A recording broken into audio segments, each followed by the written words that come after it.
Brian.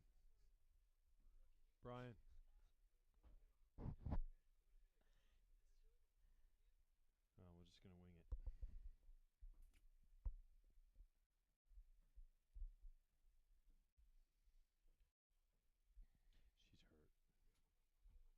He's playing her because he doesn't want to take her, take the number 1 slot out. I don't know how we. I don't think you talked about it. Yeah.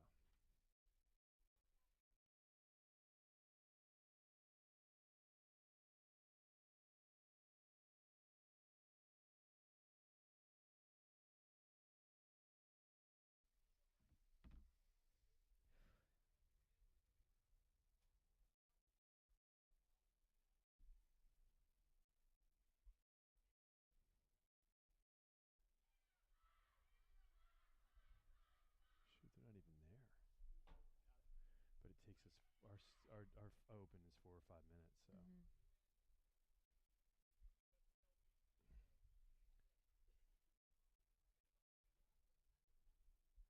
Good luck.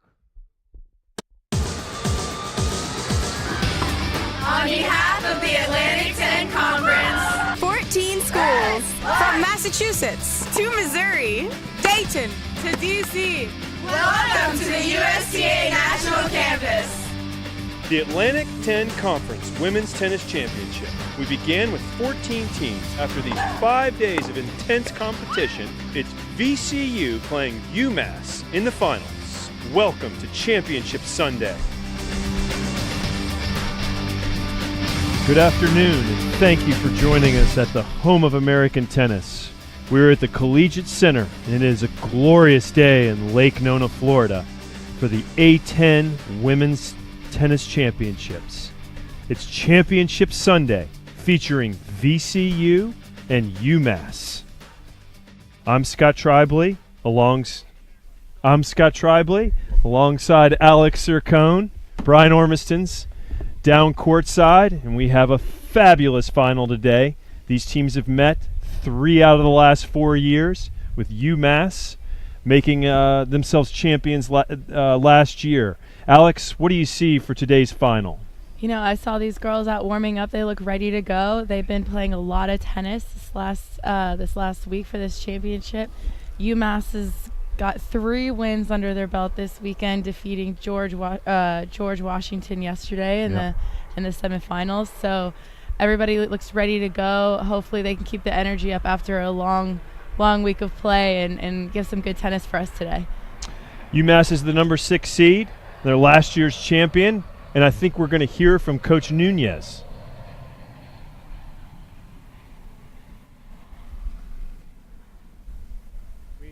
So far this tournament, every match has been a battle, and I've told my team from day one that as long as we're together, as long as we fight for each other, we have a chance. And I think if we do that today, I expect a very close match, and then we'll see what happens at the end. Long, grueling match yesterday. How did you prepare your team overnight? Try to defend their title. Well, as soon as the match was VCU over, looking to the get the trophy back and make the NCAA tournament. Let's hear from Coach Costin, VCU. It starts with doubles, and we've been fortunate to be winning doubles so far, and then to rely on my key players in singles. And this year been a tough year because I had injuries, so I don't have really somebody to really rely on. So all 6 of them have to go out and do the best they can. So now we've heard from both of the coaches, and we're going to toss to the team huddles. These team huddles, you can remember from your college days, are so exciting. We're going to toss to the VCU huddle. That was a quick huddle, right? Yeah, they're ready to go. And now we've got the UMass huddle. We see it from the pan.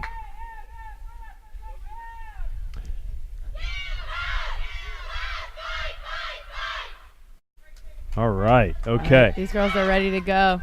So we know the 2 teams competing. We have a 3rd member of our team, Brian Ormiston. He's standing by down courtside. He's going to give us a little bit of an update of what's going on the court. Thanks, guys. So VCU, they won this tournament 4 years in a row, 2013 to 16. But the one who ended that streak was UMass last year. They won 4-2. VCU won the doubles point, but Massachusetts stormed back to take the match 4-2 last year. Now the difference this year is that UMass was the 6th seed. They had to play Wednesday, Thursday, Saturday, and now Sunday. While VCU is the 1 seed, they only had to play Thursday, Saturday, and now today. So on a glorious day today, we'll see if that factors into the final match. Guys, back to you. Yes, it is a glorious day. It's warming up, and we've got Championship Sunday. They're ready to go. Team cheers, team warm-ups. They've got the ice coolers. Alex, what's the key here for both of these teams here getting going? No warm-up. No warm-up. They got to get off to a good, quick start here and try to get a momentum. Sometimes with these tournament matches, it's all about momentum and confidence. So these girls have wins under their belt. They're ready to keep that ball rolling. Right. I think first serve, they just got to go for it and have their game plan and really, really execute. With this no warm-up, I mean, as a former player, you win the toss. Are you choosing to receive or are you choosing to serve? You know, that's tough. I might choose to receive just to sort of, ease into it, depending on how my serves are feeling that day, I guess. It all depends. But I'm sure every player down here has their own tactics. So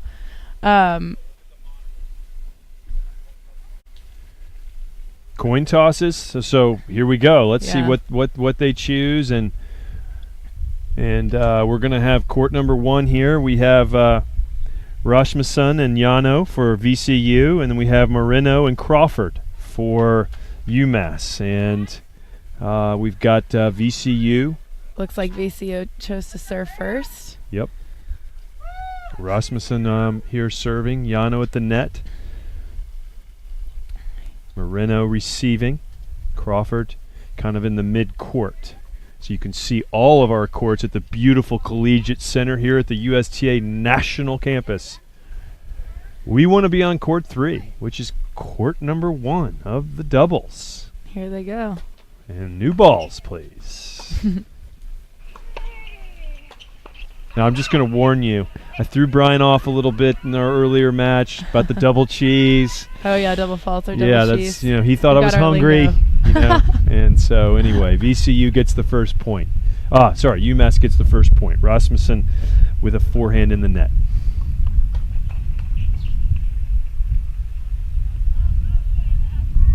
Crawford returning.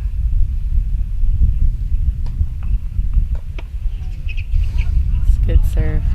So I'll tell you a difference between today and yesterday is that yesterday UMass was wearing the maroon. Today they're wearing their whites. Yeah, no, it's really, I was just thinking, it's really good conditions for tennis today. It's a little bit breezy. Obviously it's warm, and like you said, they're wearing all white trying to stay cool, but other than that, it's really good tennis conditions. It's gonna be good for these girls. Nice finish there at the net. Really interested to see how dynamic these girls make the doubles, how much, if we see any serve and volleying or anything like that. I love it in college tennis with the doubles.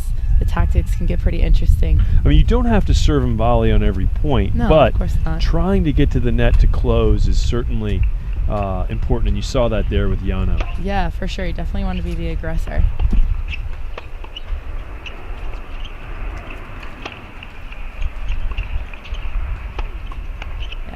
Great look there. Yano coming in tight to the net to finish off that point with a good poach.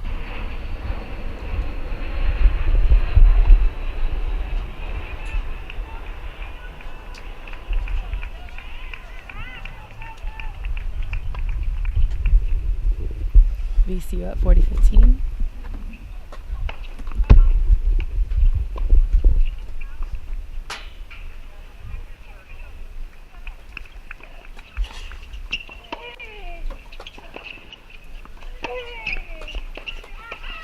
Good finish there. Yeah, and these girls are really hitting the ball. So close to the net, right? Yeah, she does.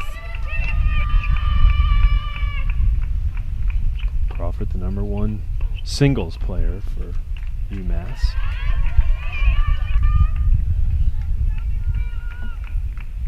CU looking to start 1-0.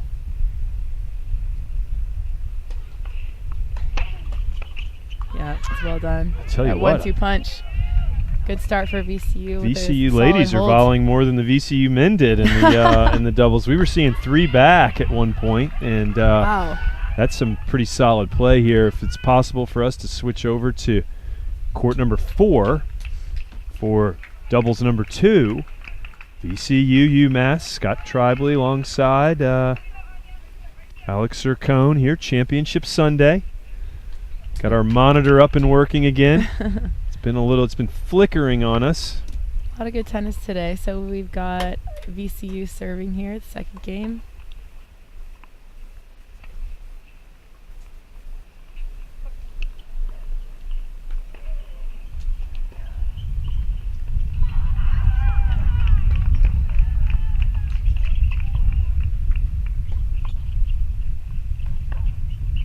Wow.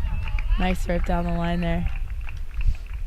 It's tough. You always have to balance, like trying to go for the poach and then make sure you don't leave your alley completely open for that easy pass.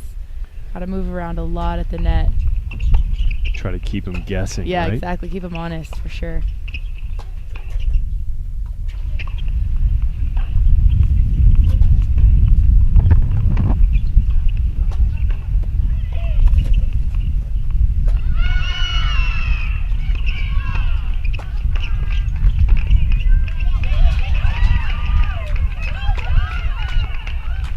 Good finish.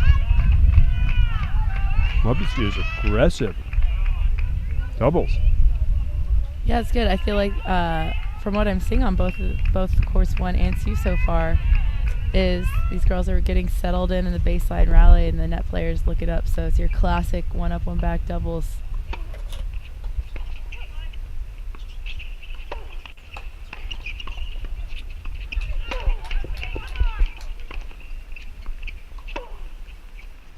Ooh, just wide there. It's the bigger ball there. It's all right to go for that, I think. Let your opponents know that you're willing to change it up.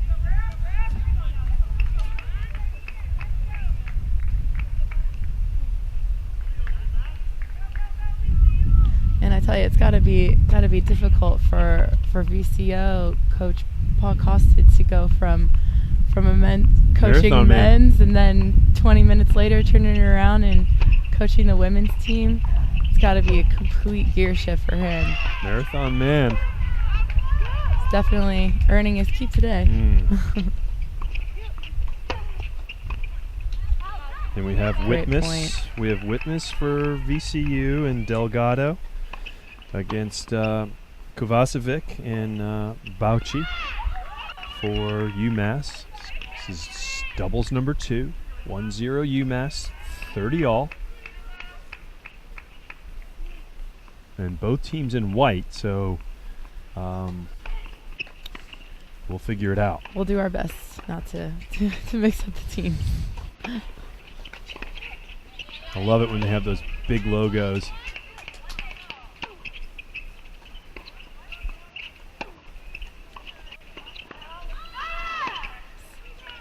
Who's going to come to net first? Tennis. Great point. I think today what we're really going to see is who's the team that's the tougher team is probably going to be the successful team today. I don't think it's going to be necessarily about who's hitting better forehands or backhands or serves. Like in this type of situation, after playing 3 matches all week this tournament, it's going to be who is the toughest, who can hang in the point the longest and be the most disciplined. So UMass is the 6th seed, and so they have played 1, 2, 3. This is their 4th match, Yep. whereas VCU's is their 3rd match. Yep. Is that a good thing? Well, you know, I was actually looking at it as well. So VCU played Thursday and Saturday, now today. So both teams did play yesterday. So, you know, they're both coming in probably a little tired from that match yesterday. And I don't know if it makes too much of a difference that UMass had to play 3 and VCU only 2. But we'll probably see once we get further into the singles, once fatigue starts setting in, especially in this heat. That court. Oh, see? Good job The first keeping their one to the cool. net. Yeah. They kept their cool there with that net cord.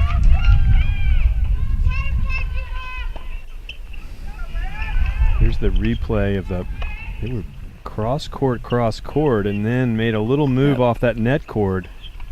She followed that in confidently, kept her cool. All right, so UMass with the break there. Ooh, up and if we 2-0. could go to court number 5, which is doubles number 3, we weren't sure that we were going to be able to make this move, but court number 5, doubles number 3 is a no-ad point right now. Got VCU serving here.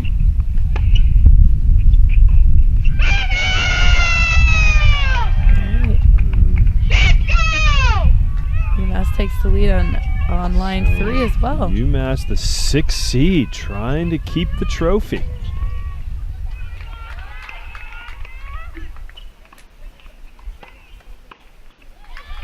It's fair to say these teams haven't played an outdoor match until they got down here. Probably not.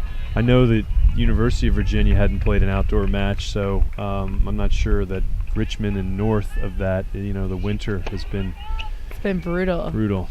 Yeah, and with that area of the country, there's so many indoor facilities, and in college tennis they play indoors a lot. So I would think that when preparing for this type of tournament and knowing that your postseason tournament play is going to be in really tough, hotter conditions, coaches got to do a really good job in preparing their players for that. Yeah. And the key here is just, we talked to Coach Costin about the conditions as we are on court 5 for number 3 doubles, VCU UMass, but he said you need to start drinking water days in advance. And we talked to the senior associate commissioner, Tom Jacobson. He said that, it's the teams got down here on Tuesday and they've had a couple days of hitting, and so they should be acclimated to the weather. And I wouldn't say it's overly hot, but it's definitely a warm April day. It's a great shot.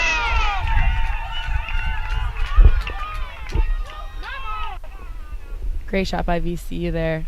They're really going to have to take every point that they win and really try to gain momentum off it right now, with UMass leading on 2 out of the 3 courts here.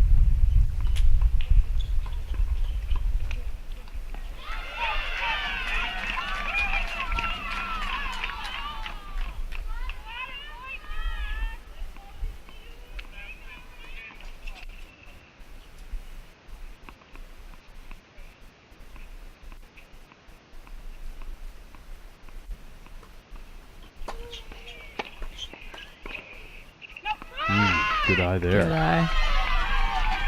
So we have Alcade and Swale for VCU, and we have Irasusta and Napadi for UMass. You really got to work on your pronunciations with some of these. Yeah, especially when you get those foreign college players. We see a lot of them at these schools.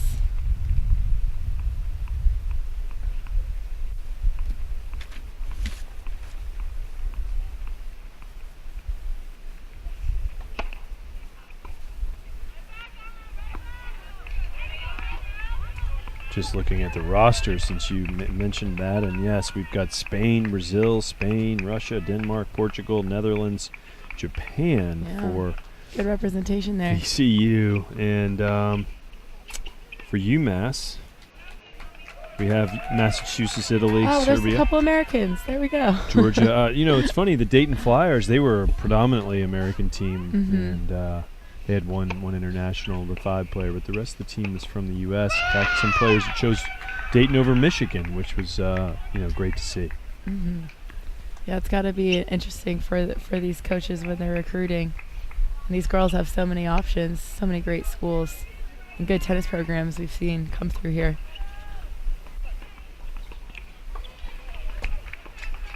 Game point, UMass.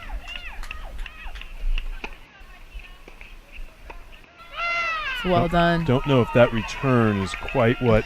Not what they needed. No. That was a good serve. Good body serve is always a safe play, and go for that 1-2 punch, like I said.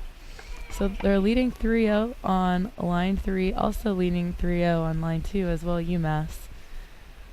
So we'll see if they can keep that momentum going. So we see Coach Nunez giving the Lady UMass doubles team, number 3 doubles team, some pointers. He's in his first year, was actually the assistant at UMass.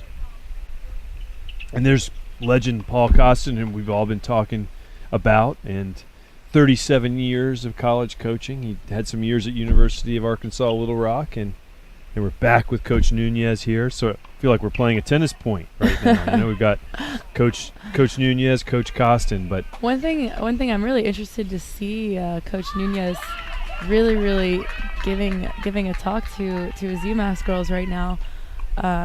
Considering they're up 3-0, I would feel like if I was in that situation, I'd be like, I'm good, Coach. I got it. Thanks for the pep talk. So I wonder what he's telling them. Good job. Keep up the good work, I hope. Every player's different. Yeah, that's true. Certainly every coach is different, too. Absolutely. Some have our coaches a few words, and others are very verbose. So we'll watch this game, and then we'll try and switch over, maybe back to court 3. Yeah, we'll see if VCU can get a hold right now. Try to get back into this set before it totally gets away from them, since they're only playing 1 set to 6. Yeah, it's a great shot down the line.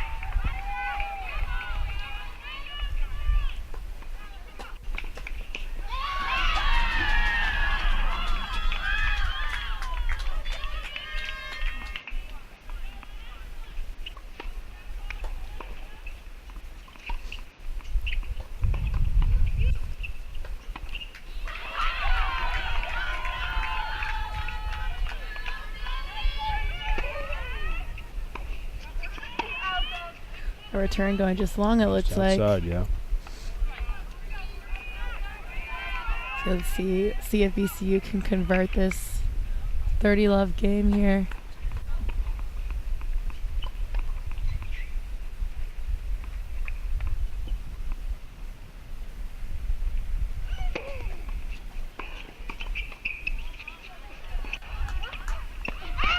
I saw that first return down the line. Yeah, right at the volleyer.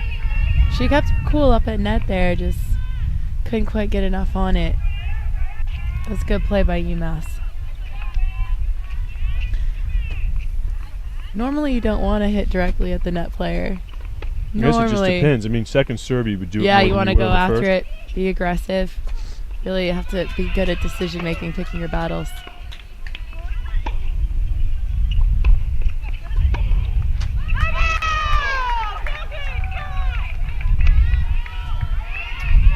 Finish this game. We're going to have a little sideline update from Brian Ormiston, and then we're going to switch over to court number 3, where line number 1 at doubles. Right now we have UMass with a commanding lead. When you're only going to 6, it's a pretty it feels good-sized quick. lead. For sure, that's what I'm saying. These VCU girls need to get on the board here, so like I said, it doesn't completely get away from them.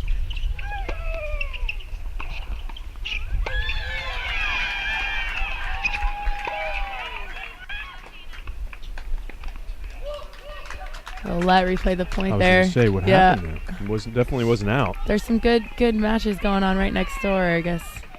Replay the point there. Give VCU another opportunity to close out this game.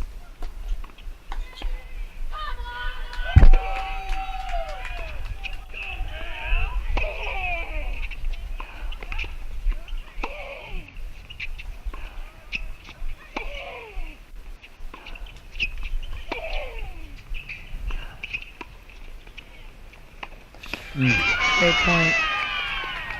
That was the right move. Just a tough volley there. Check this replay out. Really good cross-court rally from both sides. See, going for that net play, which was the right thing to do. Just got a little away from her. Hopefully we can convert on the second game point here.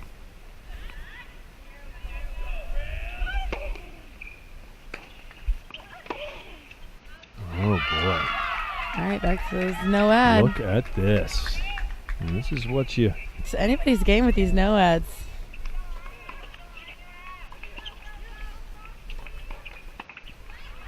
Well, this would be a big blow for VCU to go down 4-love with the other courts already up a break. Both of these teams, both UMass and VCU, won their doubles point yesterday in the semifinals. Winning that doubles point is important.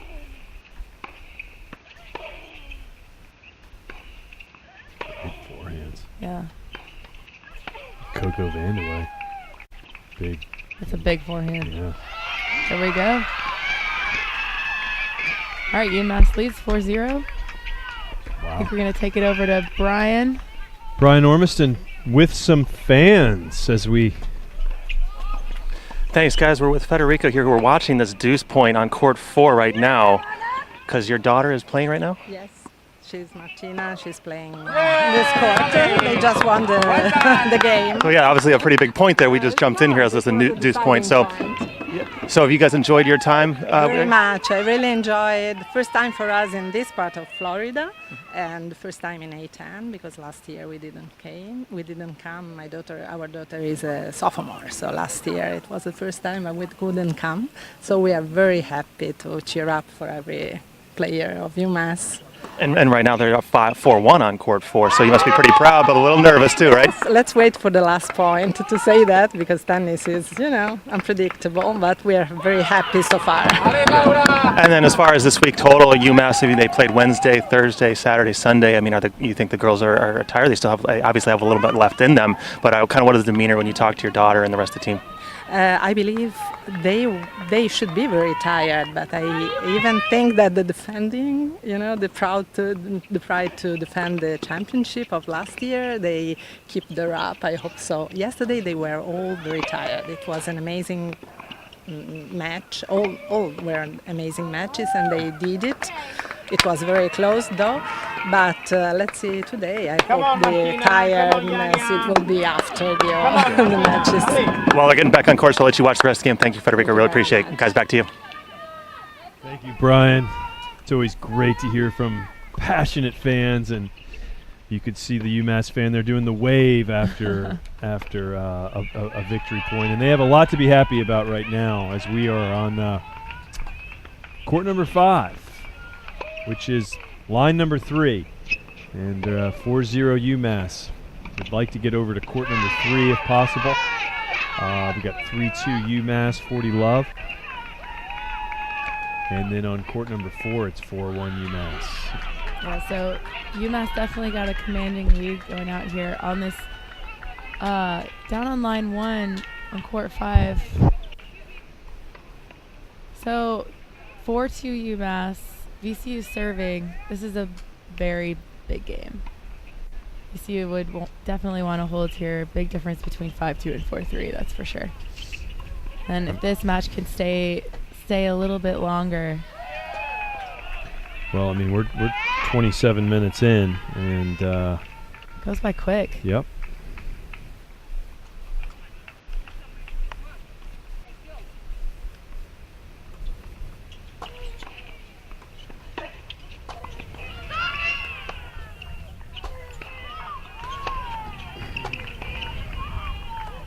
Right there.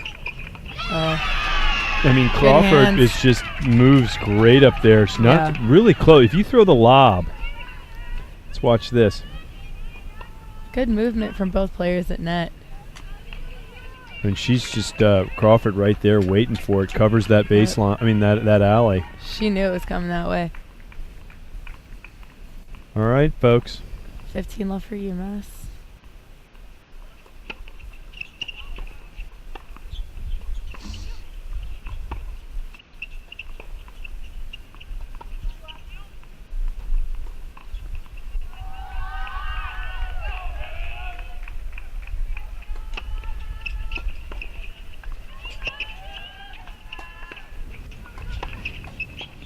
Tennis. Bad luck there. Just long. Good for the Rams.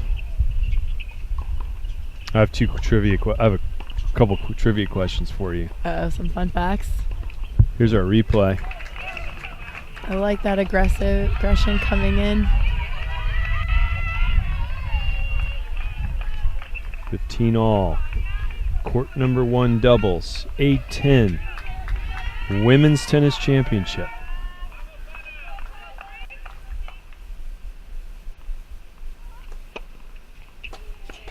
Great move. Great movement there. Yeah, for I sure. love seeing that because before the point even started, she knew that she was going to go ahead and cross and try to be the first one to be aggressive. Rasmussen is, you can tell she wants the ball. In the Yeah. last couple points, she's Yeah. been moving and active and Yeah. trying to get it. For sure, she's definitely trying to get involved.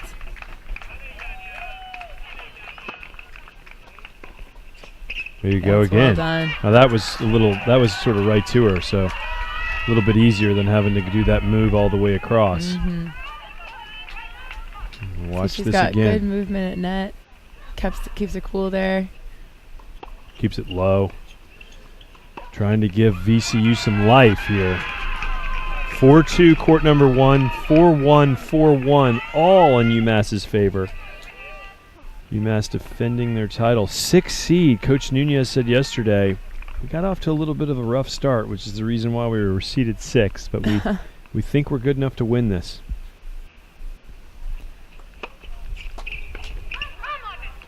All right, very good. So VCU 3-4. Hanging tough. Yeah, hanging in We there. could go to court number 4, doubles number 2. UMass 5-1. Serving it out for this set. Great 1-2 punch there.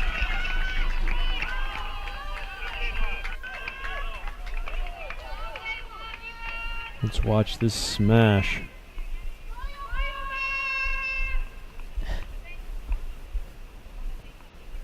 (5-1) UMass, 15 Love serving. Try to get the first victory on the board. First team to win 2 doubles matches gets the first point.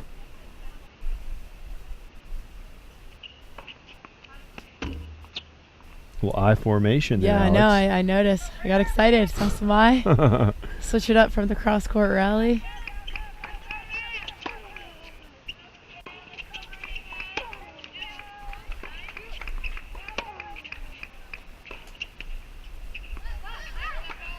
Really liked how UMass there at the baseline, even though it was the backhand side for her rallying on that ad side, she's trying to get around it and take everything as an inside-out forehand. And that's a really good tactic to do in doubles because when you're on that ad side hitting inside-out forehands, it's really difficult for the net player to determine if you're going to take a cross-court or down the line. So you keep them guessing, and you know, you want to see, especially for forwards, better shot, you want to try to dictate with that for sure. Use your strengths. Absolutely.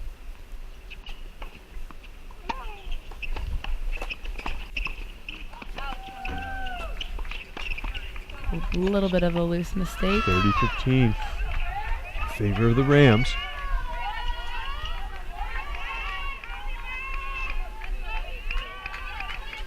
UMass taking a little extra time here.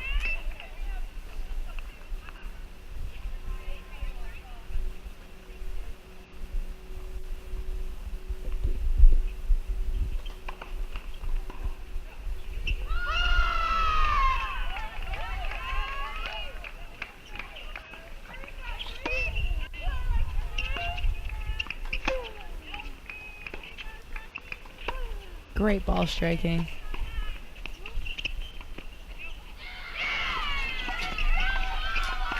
Good tennis. Great points. I like that exchange at the net there. VCU hanging in there. Let's watch this dynamic point. Yeah, really good ball striking from both teams in this cross-court rally, then switched it up with the slice. It's a good exchange.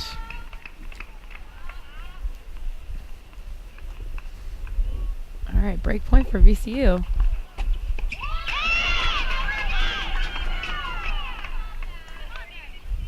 15-40.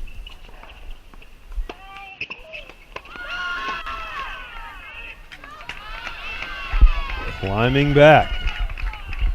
Yeah, they definitely want to win this game. They don't want to. They don't want to have to do the changeover. They want the match to be over Come on. right now. 2 more points they're Yep. saying. VCU hoping to get some solid returns back. take advantage of their game lead.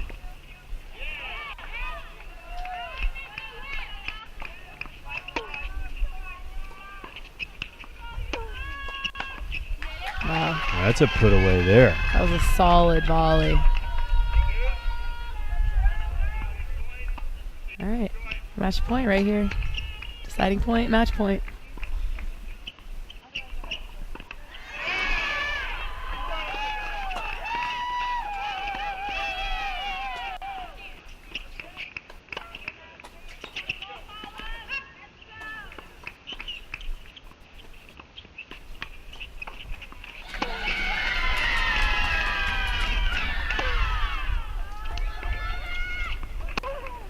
Ooh. Wow, that is nice. Angle. Really good hands.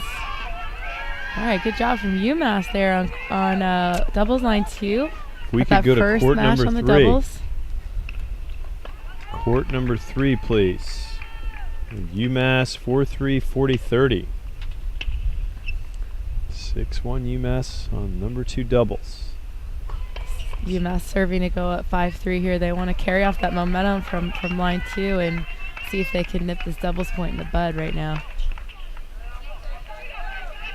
Double cheese. And we go to that deciding point. She'll get to try again. I think they're going to put her on the same, have it on the same side, right? Oh, maybe not.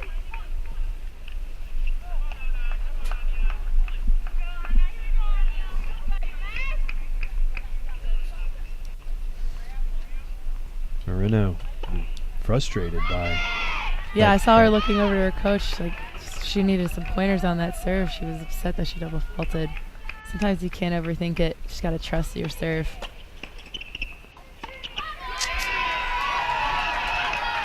All right, Wow. VCU hanging in this match. Break now, court back. 1. So what's going on here? They're complaining. Can we get a sideline report from Brian O, who is peeking in on this? I think they're bringing over the VCU coach. Is it possible to get a sideline report? Yeah, I'm wondering what's going on down there. On this. Because, Marino was, I don't think it was all about the serve and reaching up a little bit more. It seemed that there was a distraction possibly. Possibly.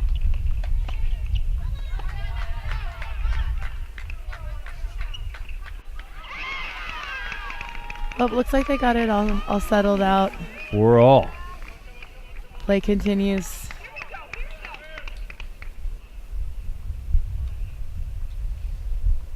It'll be interesting to see if that affects UMass at all, and we see VCU try to take some momentum from that little situation. Yeah, let's see how these few points go, and UMass still with the lead on 3 doubles. Wow, great shot. Down the Feel- middle, solves the riddle there. Can feel them playing better here, VCU on court 1. Watch this replay. Solid striking from both girls. Love that right down the middle. Yeah, it's just a flat winner down the center. We have 5-2 on court number 5, doubles number 3. UMass with the lead. This first one is tightened up. We're going to watch the rest of this game, and hopefully we can get down to court 5.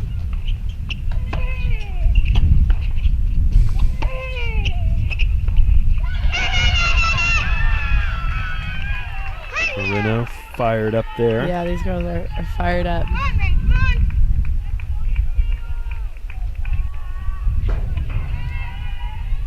There's a lot of emotion. There's gonna be a lot of emotion today. I mean, this is winner of this match gets in the NCAA. NCAA. So that's the real carrot of college tennis, getting Super into that Tuesday. tournament. Yeah.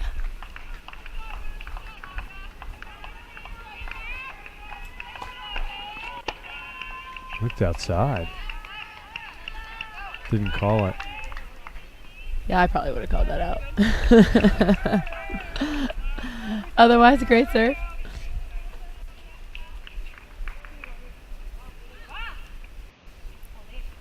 Game point for VCU, and they could take a lead in this set. Yeah, it would really put the pressure on court 3. Yeah, absolutely it would. So we'll watch the outcome of this game. Yeah, it's well done.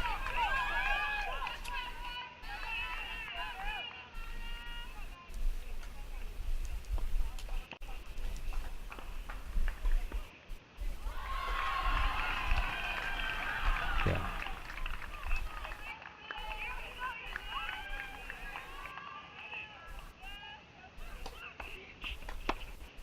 There we go. So Great serving. 5-4 VCU with their first lead, I think, across the board. Yep. If we could slide over to court number 5, it is 5-2, 30 love, UMass. VCU serving. That's well done. And here we go. Match point for doubles VCU. match point.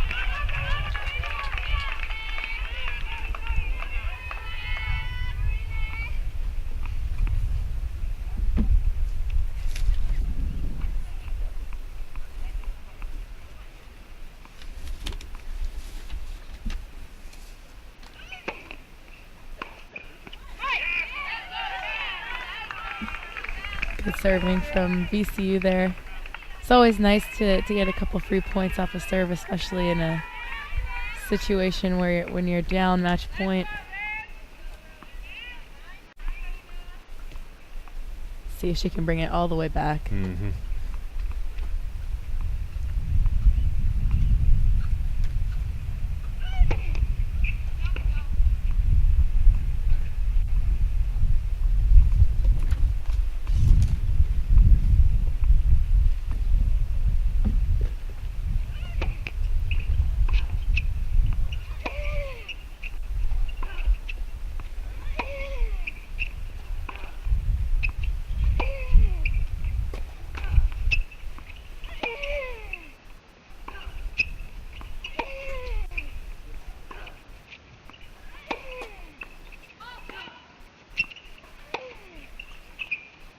Gonna start counting. Great discipline there. Good tennis. Wow. Yeah, no, it was like 23. Yeah, something like that. You get in a cross-court rally like that in doubles, it's going to be okay. What's going to happen? Nobody's going to miss. It's good discipline from both teams.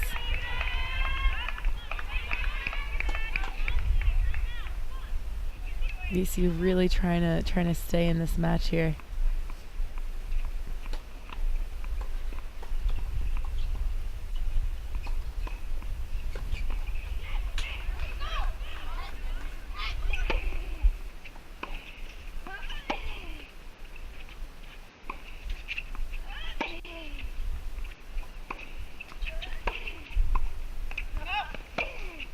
Ooh.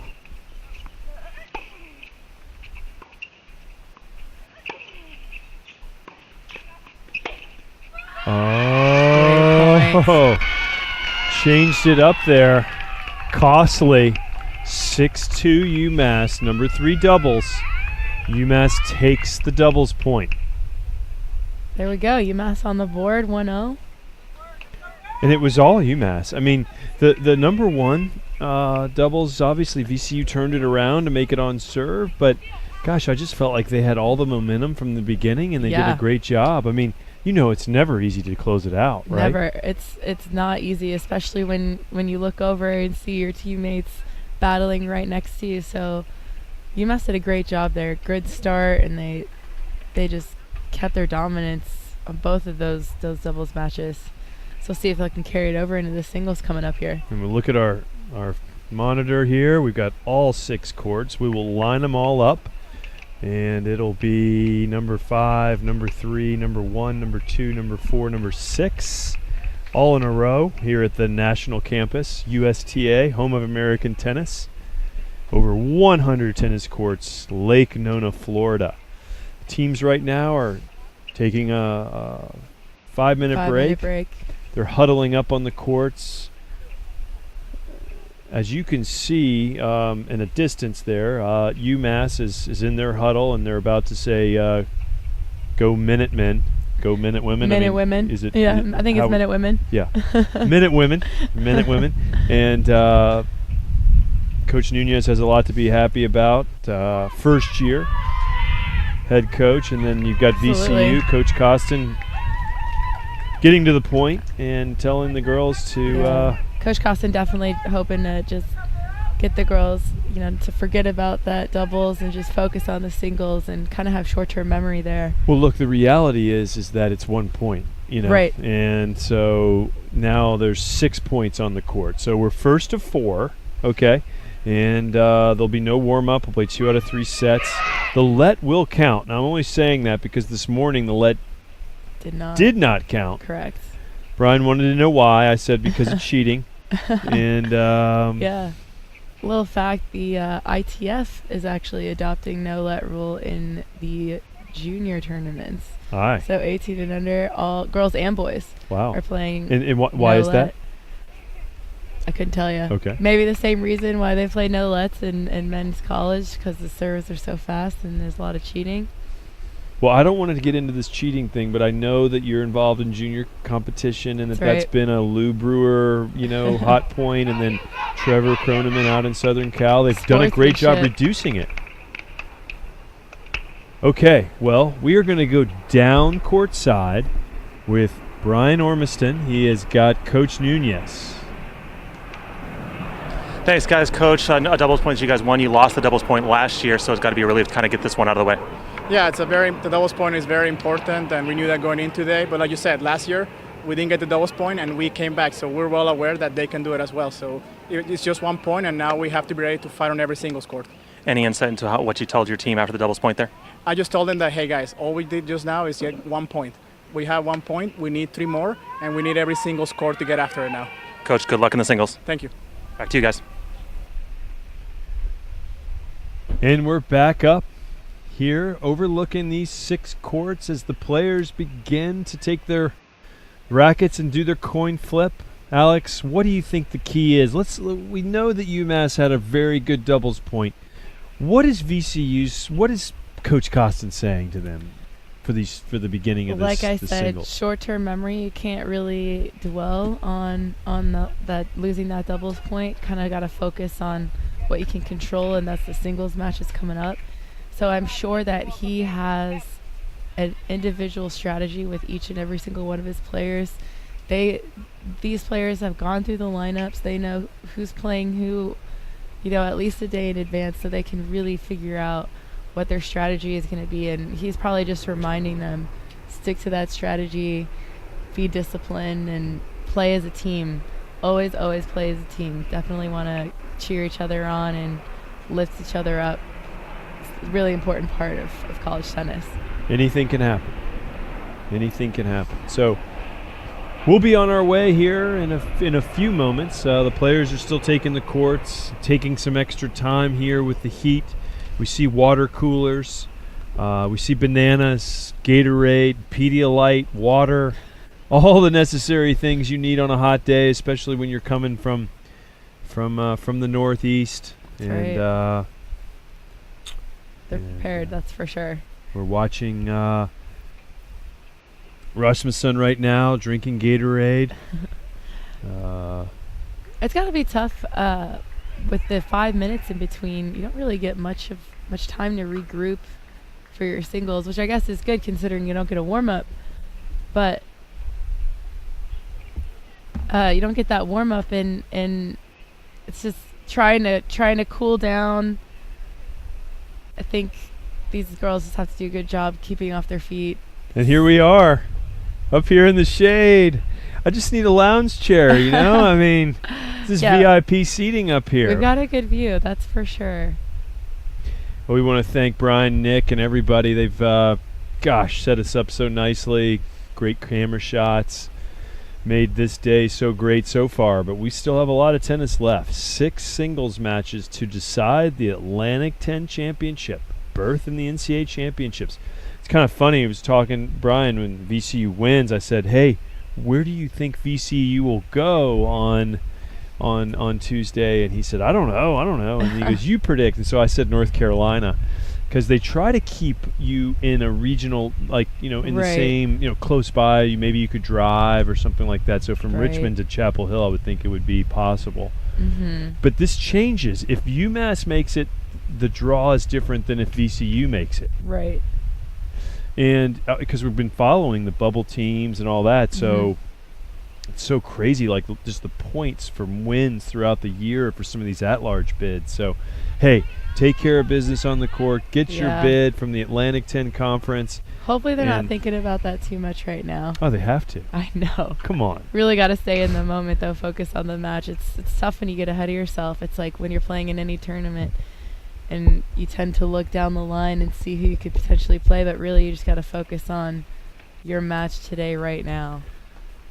Well, we have some action here on court number 4. It's going to be the first point. As you can see, if you look down, there appears that VCU serving first. Yeah, VCU serving here on court 4. This is line singles 2.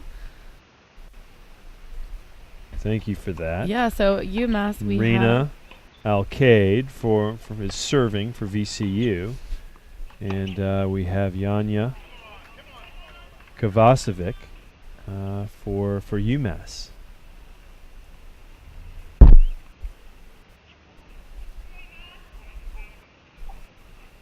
No. I didn't do it right. No, that was the line 3 match. That was line 3. I was getting a Sorry, I was getting a keeping Scott look on his from toes. Alex. Yeah. So for Paola Delgado for VCU and Anya Irasusta is for UMass, and they are the first to get started here. We've also gotten started on line number 5. Singles is underway. All these matches will be getting going here.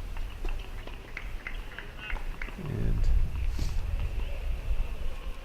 so we're 51 minutes in. Pretty quick. The singles. Some of these doubles points can take 20 minutes. Yeah. If it were just kind of 1-2.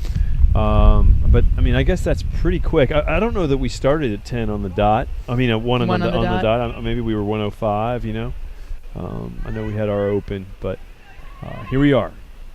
Court number 4, line number 2. Delgado serving for VCU.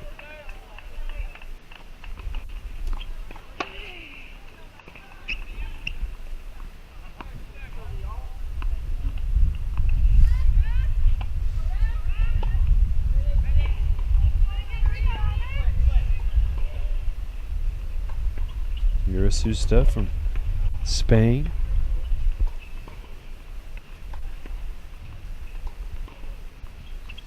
Delgado from Spain. So I wonder if they've played before. It's definitely possible. So Tennis world is a small one. Freshman versus a senior, so there could be a little difference there.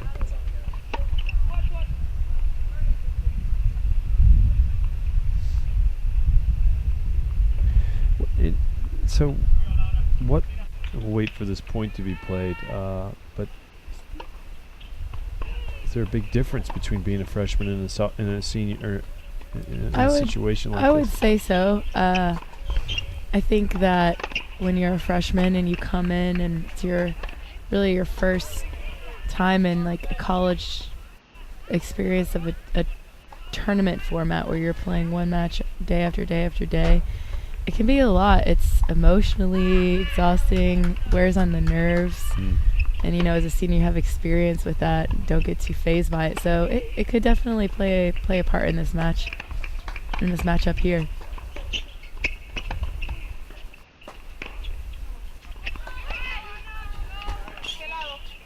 Okay, well, we are going to break over to Brian O, who's courtside with a VCU player, a newly crowned champion. Thanks, guys. We have Inigo Tori Marteen here. We featured him a lot during that men's match, and you've been here really celebrating with your teammates under the stands in the shade. So how did it feel to win today? We are really, really happy because we've been working so hard during the year, and after this many efforts, it's good to achieve this goal all together. And then you're a freshman now, so it's got to feel good to come to a team that historically wins a lot and get that hat on your head right now that says A10 champions. Yeah, I think that VCU is like around the history they've been so good, and I'm really proud of being here and really grateful. And I think that we can like keep going on like to the NCAA, try to do something. And then talk about the women's team here. You guys are here cheering them on and supporting them, and Coach Costin's out there too. I mean, he was just coaching you guys, now he's out there coaching the women. Yeah. So what can you tell us about the women's team?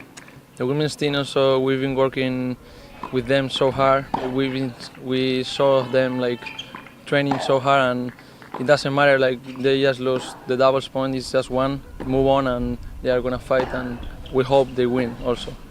And you go. Thank you so much for your time. I appreciate it. Guys, back to you. Thank you. Thank you so much, Brian-O.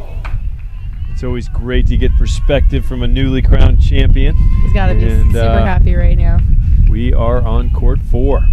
And those boys probably stick around with Coach to cheer their girls on, huh? I think they'll probably all go home together. It's hard to tell, but I have seen a couple of the men's players walk by. That's got to be a really cool atmosphere for a team, for the men and women to work so closely together and support each other like that. Yeah. It's going to be really exciting for that tennis program. Mm-hmm. Good for college tennis, that's for sure. And lots of great things going on in Richmond, Virginia. They're building a new facility in the next couple years. Our very own Virgil Christian's been involved in the project. It's going to be that's great public-private project, so it'll be a combination of a facility that's used all the time. Sure, and that's great. And you think of areas like that in a school like UMass, for instance, in Massachusetts, where the amount of universities is so dense. There's so many schools, so it's got to be great for them. They don't have to travel too far to get good competition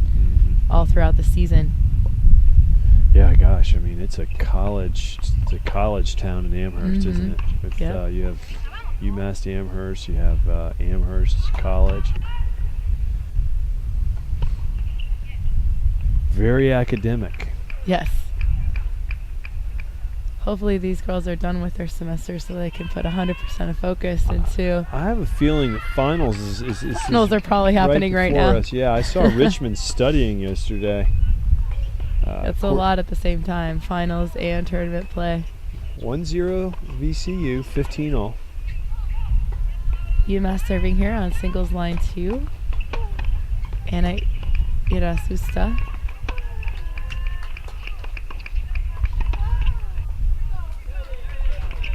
I like that swing volley. Wow. Yeah. It's confident. Almost aggression. could have volleyed that though, really, Yeah. I mean, this is an impressive swinging volley. Yeah. Really aggressive with that forehand there. She looks to come in behind it. I mean, your footwork has to be really good to execute. She got there quickly. Absolutely. 30-15. UMass serving very early on.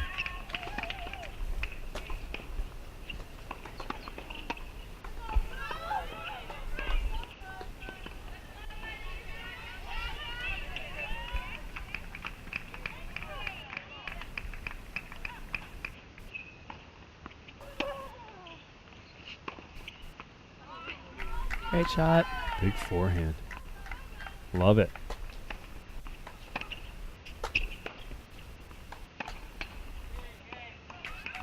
All right. Is it possible to take us down to court number 1? Which is court number 5. It's good tennis on singles line 1. This is a good matchup, I think. Both of these girls are hard hitters. For now, we'll watch the rest of this game, 40-15, and we've switched to line number 5, which is actually court number 1.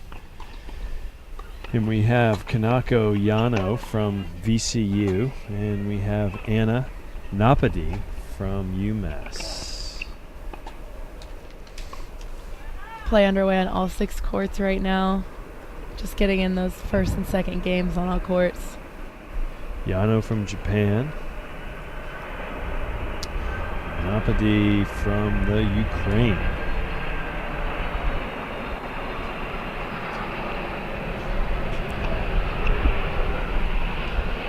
Tennis in Japan, I tell you, it's on the rise. You saw it on the men's side first, but now you've had some success on the ladies' side as well.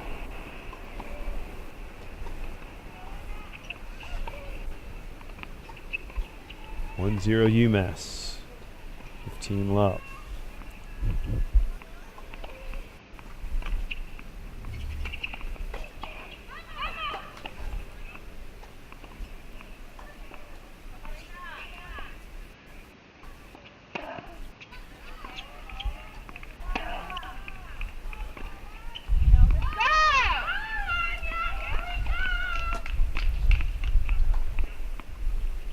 See UMass with a come on after even just a regular point at 15 love in the first game. They're definitely trying to keep the intensity up. Every point counts.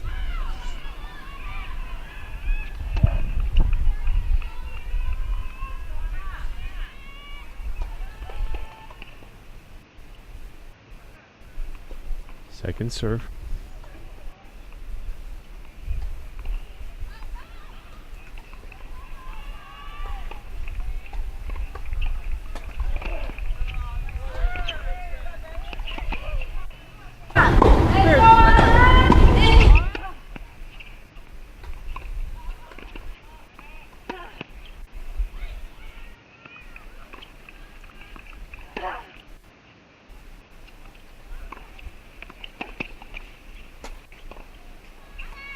Great playing.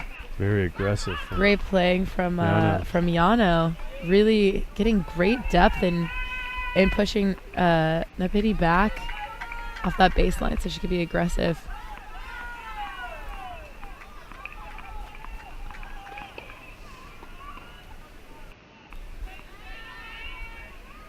Tell you what, if Yano keeps that up, she's gonna be doing pretty good.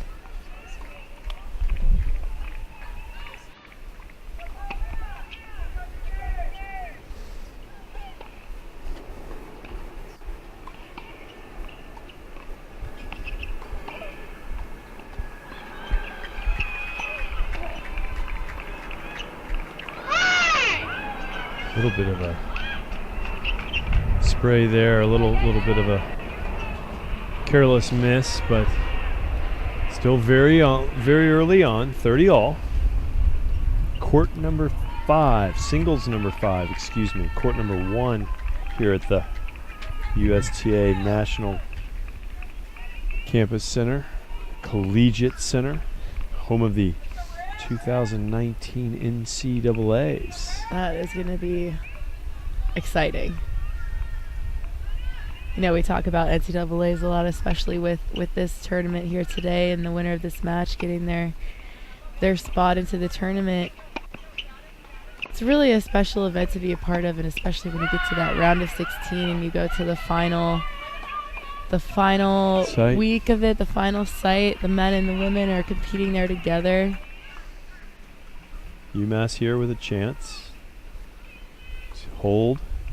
I'm wondering how that works for Go to love. if VCU wins, men's and women both playing. They're going to be at different sites. Yeah, what's Paul going to do? Yeah, that's got to be I tough. think he'll go with the women, from what he from what I got from him last night. Mm-hmm.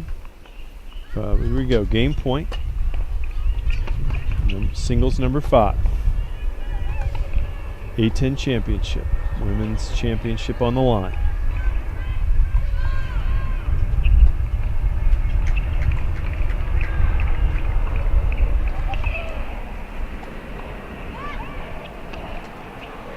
Tell you, double cheese. Say because of that plane that just flew by. Yeah, It's a distraction. could be. I mean, I know when you hosted the Winter Nationals earlier this year, you got a few comments about the planes. We did. But Napati taking a lot of time on the it just seems like before and in between serves. Yeah, there definitely does seem to be. I don't want to put the clock on her or anything, but don't you feel like she's taking the full 25 seconds? No, I mean they're both definitely taking their time. I think that, maybe just trying to settle their nerves a little bit. I don't think it's at that point in the match yet where people will be when a player takes a lot of time in between points to kind of catch their breath. I don't think they're quite there yet.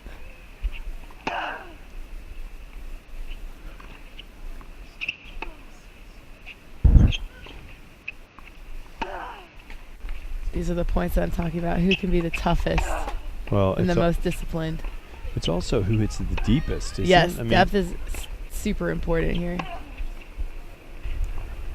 I think I'm on 18, 19, 20, 21, 22, 3.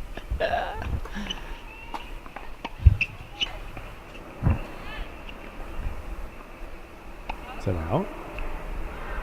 26, by the way.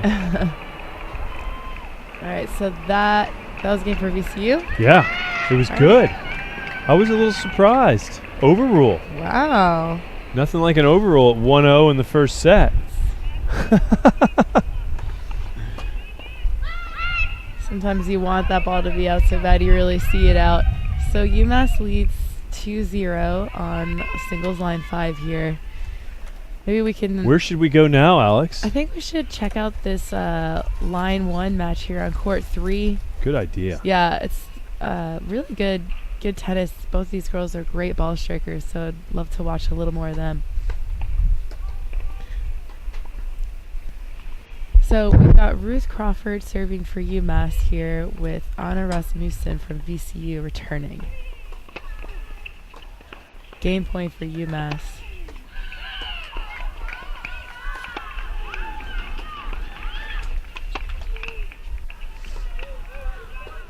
All right, taking it to deuce. Pulled up a little bit there. Crawford on the back here.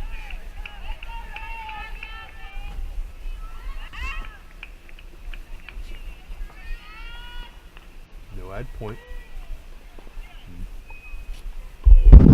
No ad point. Number 1 singles.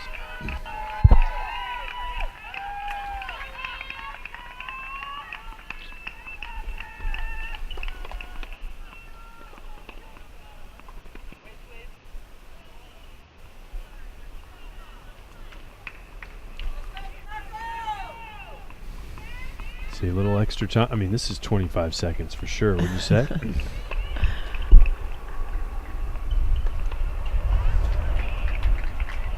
Got to be nervous on those no ad points, deciding point.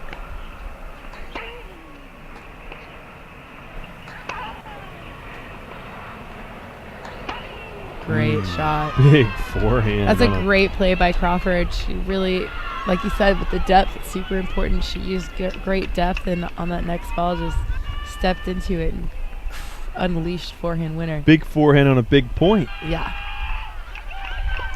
So UMass leads 3-1 here. Just a quick score update for all of you. It looks like on line number 6, UMass is up 3-0. VCU is up 3-1 on line 4. VCU up 3-0 on line 2. So it's a mixture. 3-all. It's 3-all right now. Right? Because and yeah, it's all break even. of serves. There's not one match is on serve. If you want to get our live scoring, it's on the Atlantic 10 and USTA National Campus page. Click on live scores. Team score: UMass 1, VCU nothing. After the doubles point, we're very early on. Yeah, VCU probably wants to get that first singles point as soon as possible. Bring it back to 1-all.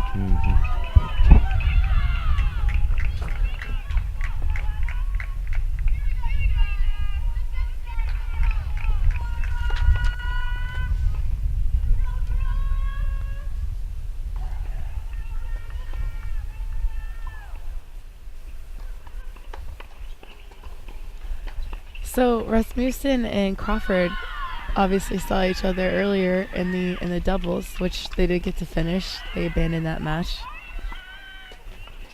So I'm wondering if what these girls take away from that doubles and apply anything to their singles. Best forehand there. No, that wasn't. That was a little tight. I was just going to pull the stats.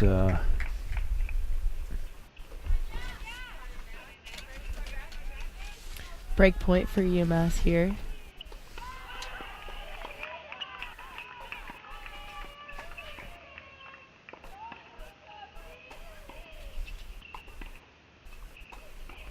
And Crawford was down yesterday when in the George Washington match, 5-2 in the third. before But it was abandoned. Suspended, yeah.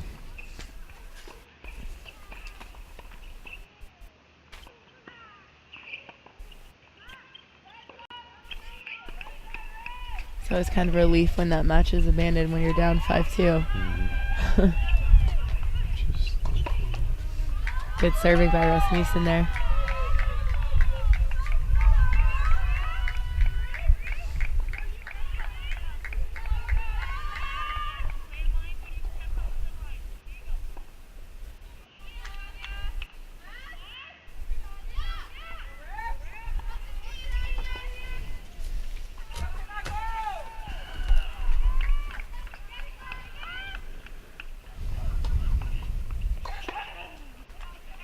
Outside, Just so we go wide. to the no ad point. And I think Crawford's going to stay on the ad side.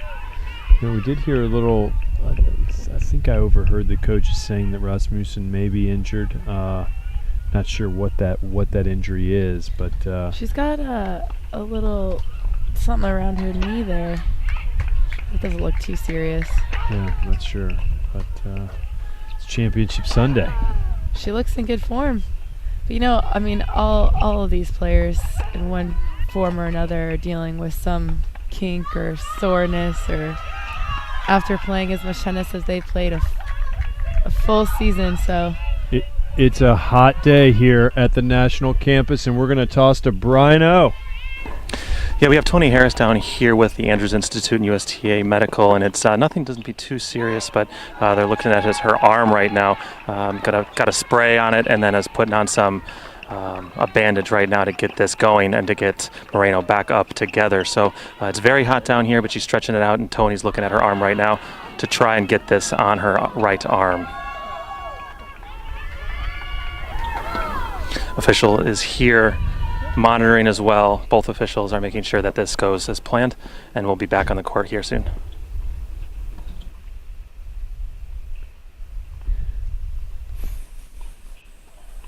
Thank you so much, Brian. And we've got 3-1 UMass over VCU here. As we can see, a little treatment going on singles number 5. As you were just saying, everybody's dealing with something, right? yeah. Time has been called on court number 5, and they've got to get back out and play. Court number 5, singles number. No, court number 5, singles number 4. 4. I'm so glad you're here. You'll get the hang of it. No, I've been trying to get the hang of it. So, Yeah, like I said, these girls are dealing with, you know, they put their bodies through a lot. Especially, I always say, in this tournament play, it's tough. I'm gonna keep an eye on this court number 1 match, or you wanna move somewhere else? What do I you think, think we Scott? should go to court number 6. Yeah. Get a feel for court number 6, singles love it. number 6. You So- know, very oftentimes in women's tennis, the match comes down to court number 6. That Why? is what college tennis is all about. Why does it come down to number 6 often?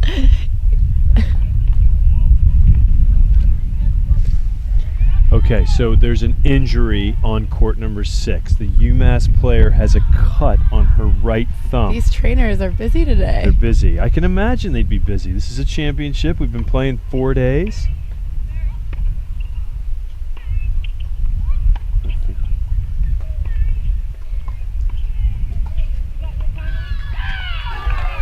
Yeah, guys, Tony's moved over to court 6, where Martina here for UMass has a cut on his right thumb. I'm not sure how it happened, but he's taping it up right now during this changeover. UMass has a 3-2 lead or on serve, but there was blood coming out from her thumb, her right thumb, and Tony Harris from Andrews Institute is taping it up right now, so maybe something to monitor as this match keeps going. Guys, back to you. We are back here, and we're on court number 6, line number 6. They're going to finish up this treatment. Thank you, Brian O. And So on court 6 for UMass, we've got Martina Bocci and Sophia.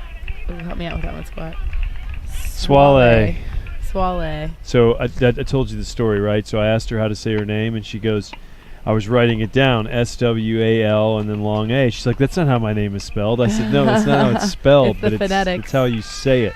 or at least how I say it. So Swale on court number 6 for VCU. All right, looks like they're back in And action. they're on serve. So there was a break of serve down there, and now they're back on serve. So anyway, your answer on why does the match come down to the court number 6 often?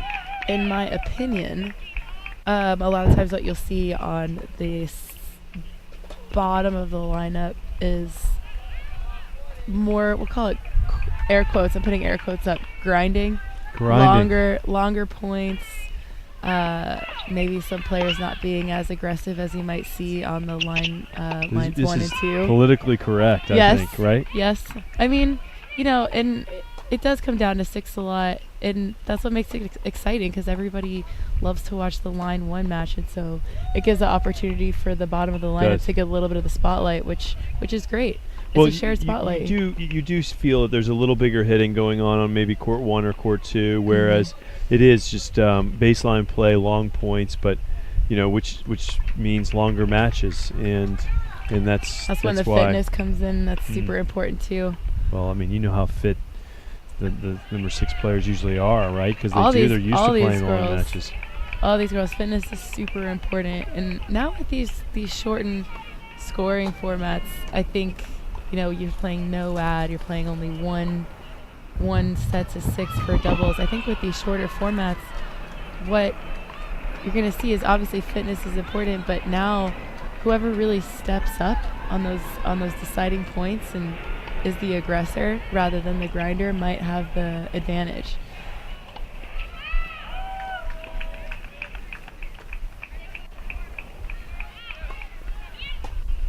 (3-2) VCU. There's a no ad point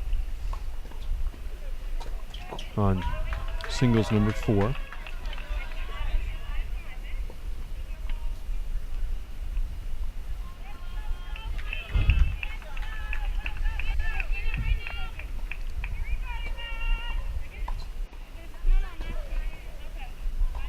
There we go.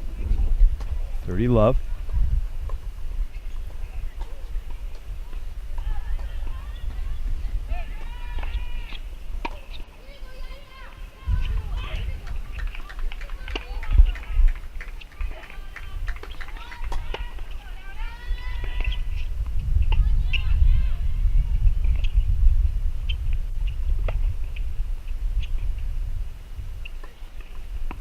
Wow.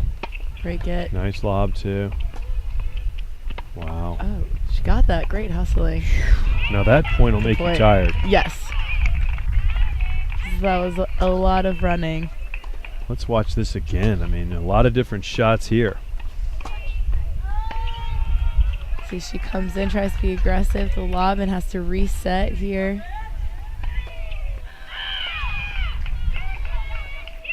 Puts it away with the overhead. Wow. It's well done. It's especially well done when you switch it from defense to offense like that. Did you use the drop shot a lot? Me personally. To just change it up, right? No, that wasn't my shot. But it definitely is a good way to change it up, especially if you're getting in long rallies like these girls are. If I coached women's tennis, I would practice the drop shot. It's a smart play. Just to change it up. Bringing girls in too, because I would say a lot of baseliners may not be comfortable coming in the net, especially when they're coming in when it's not on their own terms. So you're bringing them in, and they might not feel super comfortable with that. And I'm finding when you watch some of these that they really like pace. Like they want it in their strike zone. They want to be, and they're really good at that. But if you take them out of that, yep.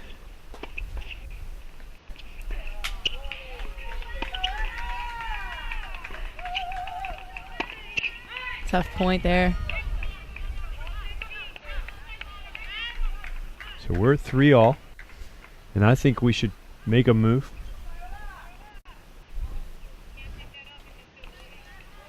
Brian Ormiston down courtside talking about the heat and conditions today here at the National Campus.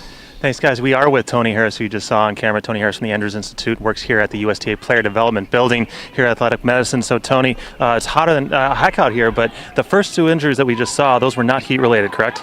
No, Brian, that's correct. One was it's a forearm lateral elbow injury that we've been treating almost the entire tournament, and the other lady somehow she just cut her thumb, and we were able to just tape that up so she could continue.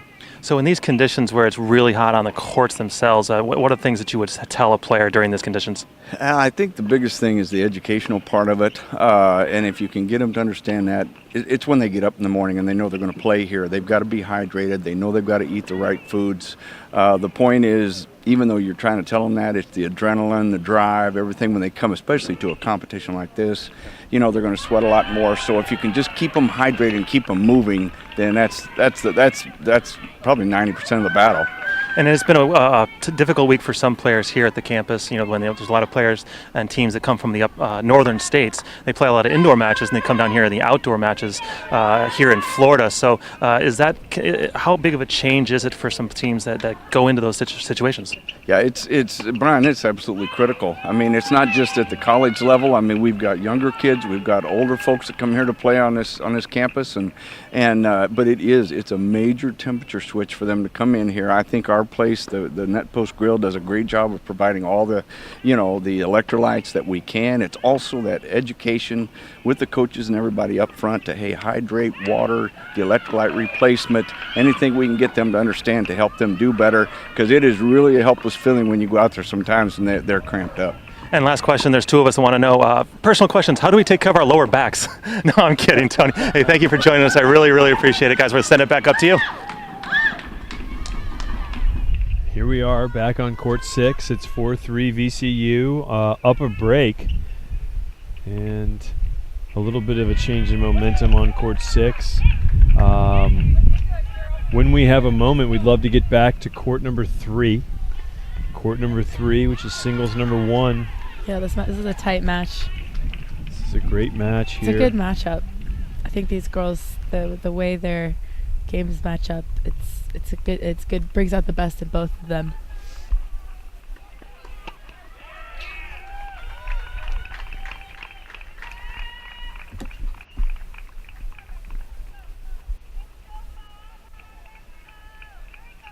Well, still in first sets in all 6 singles matches here. Still anybody's game. Sort of open court there. Smart play from Crawford. Yeah, Rasmussen is going to have to be a lot more disciplined in her defensive play if she wants to hang in this match.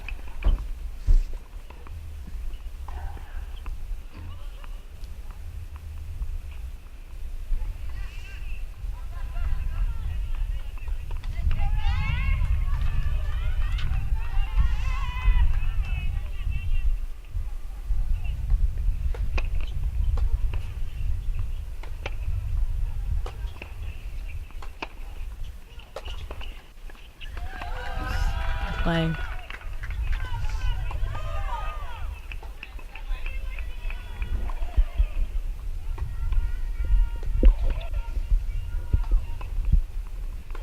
Love. Crawford leading. And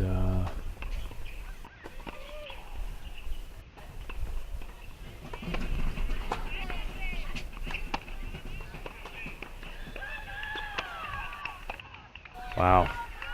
Gosh. That was amazing. That was a big backhand. That was really great. She has a little I like the fist pump after this. Yeah, like that's nice. Awesome. So 40 love to go 5-3, and in our fictitious singles scoring, it's still 3-all so early here in the first sets. We really can make a better count once we see some of these first sets. Yeah.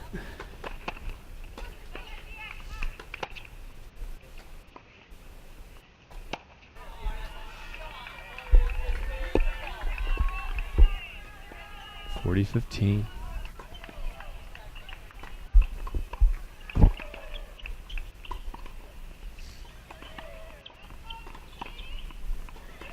Well, we're covering things from all angles today. As we can see, Crawford ready to serve at 40-15. Got to really thank our crew for all these awesome camera angles. It's pretty great, and these girls are super lucky to have the opportunity to play in a environment as professional as this. You know, where you've got the camera coverage, and it's a great experience for them, especially leading into the NCAA. I feel like I'm at the U.S. Open of college, you know? Yeah. Replay here. And that's the game for Bingo, for 5-3, UMass. yeah. So these first sets, I mean, we're 5 minutes away on most of them from being complete. We still have court number 5. It looks like it has a little bit more time, but some of these others are at 5-3, Yeah, they're moving along. 5-2, yeah.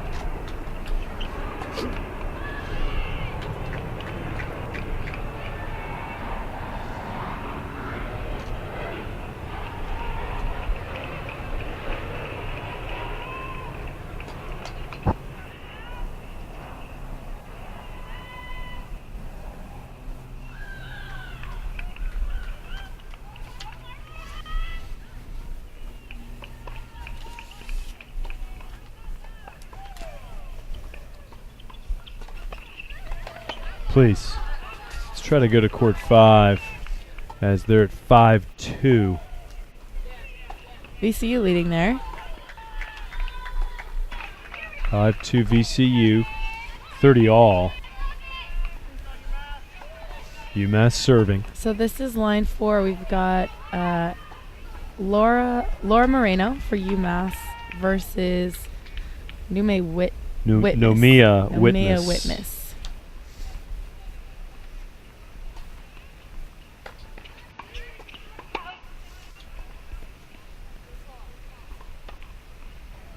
All. UMass serving to stay in it.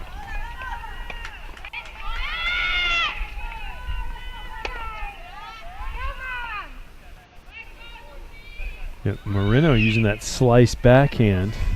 I like seeing that variety. It's nice, isn't it? Yeah. Just trying to get some shade back there.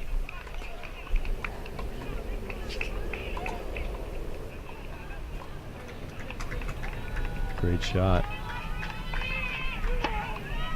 Set point VCU.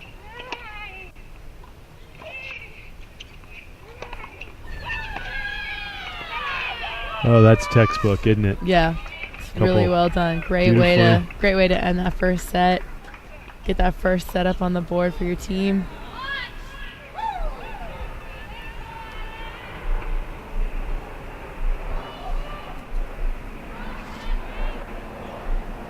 This is great. Good striking, and she moves forward there. I just love the volley. Put away volley. It's perfect. She looks so comfortable and confident with that. Yeah. You really have got to be confident when moving forward and being aggressive.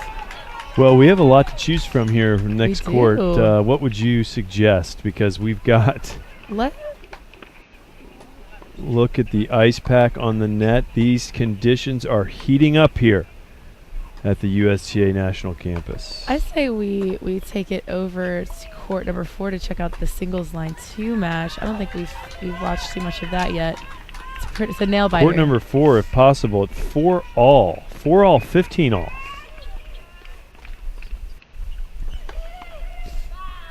So just a reminder, this is Ana Irazusa for Massachusetts and Paula Diaz-Delgado for VCU. Esposito Diaz Delgado, but Coach Costin said we could start cutting some of the names out. It's a mouthful.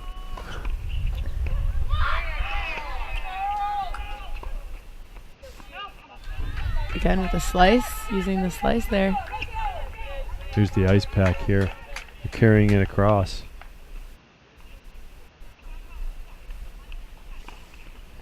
So there is a heat break for the players on court number 5. So basically what that means is between sets they get a little bit of extra time. Once the temperature rises above a certain number, forgive me. Wow, it's funny how 80. It's It's got to be 80 degrees, right? It could be a lot hotter down at that court. The referee will have a device that can take the on-court temperature, and just for the safety of the players, they allow them a little bit of extra time in between sets just for the safety, make sure nobody gets overheated. 86 degrees right now, so it's definitely not. I mean, I'd say we started the day in probably 70 degrees. It was actually. Sun's beating down now.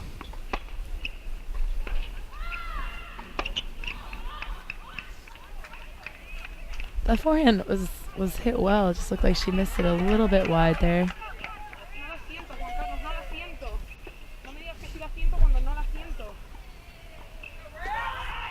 UMass here with the break point to go up 5-4.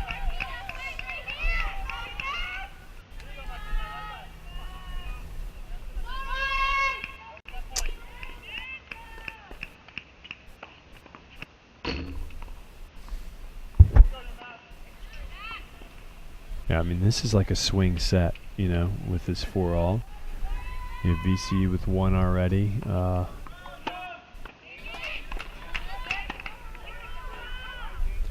Double fall for that game there. So UMass now up a break 5-4, serving to take that first set here on singles line 2.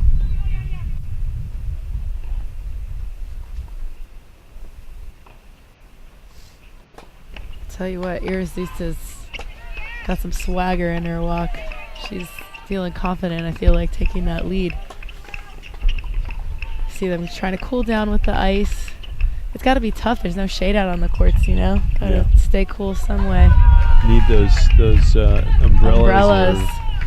I was noticing Tennessee, and they were playing in their conference, that they had the orange umbrellas. Yeah. Mm-hmm.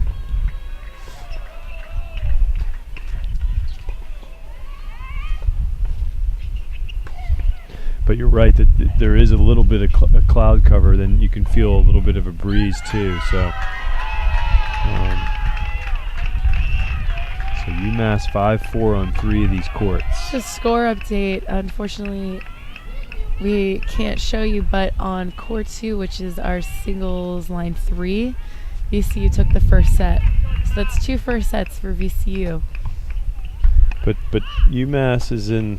Boy, I tell you, the number 5 is only at 3-all. 3-all, 30-all.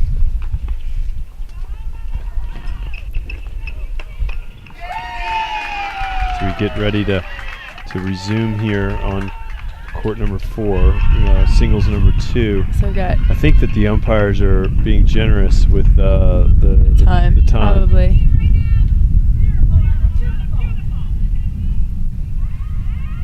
Irasista serving for the set.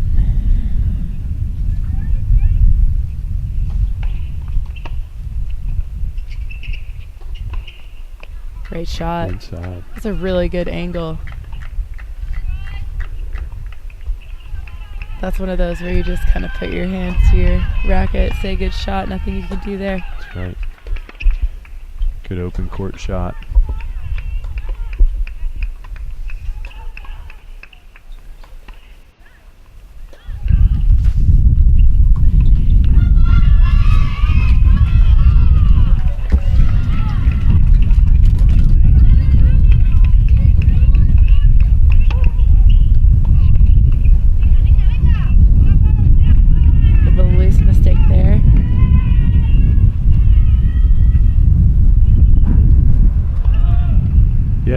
Picked up. You guys might be able to hear it on our mics. It's picked up. We're at the top of the stadium. It's gusty up here. So there's a little more wind up here than there probably is down court side.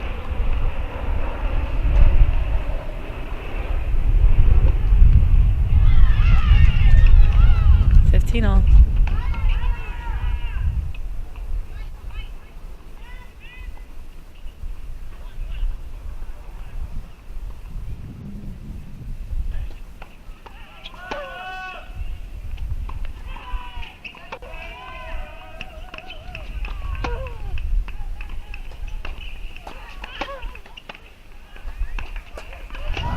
Big forehand. Yeah, that'll win you the point, right? I mean, big For inside. sure.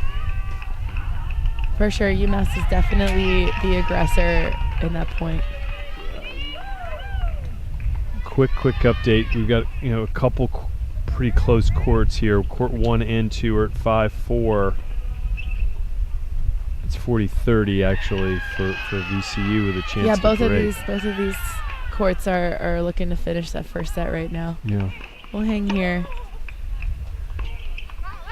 Missed that one. Yeah, she's going for it.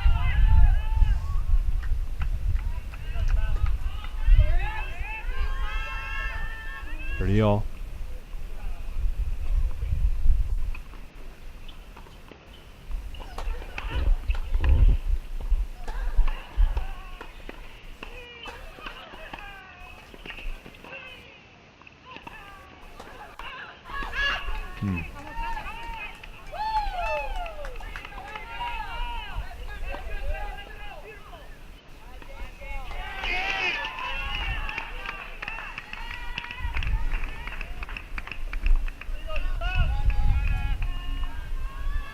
Such a big game, really.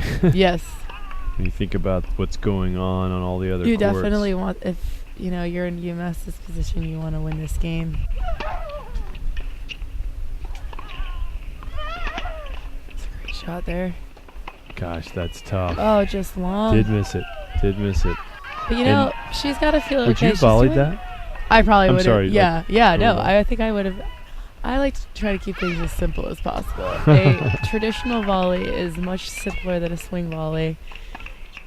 Usually a simpler means less, more margin for error. So VCU here with a break point to take it back to 5-all. Yeah, and they just even things up on court 1, so a little bit of momentum going towards VCU right now.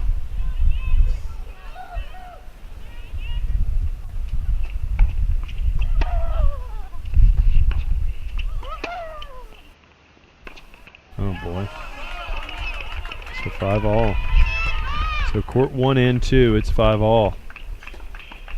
See that forehand. I like how USTA is really trying to go for it, but there's certain times when certain points you just have to know when to be disciplined and when to just get the ball back in the box.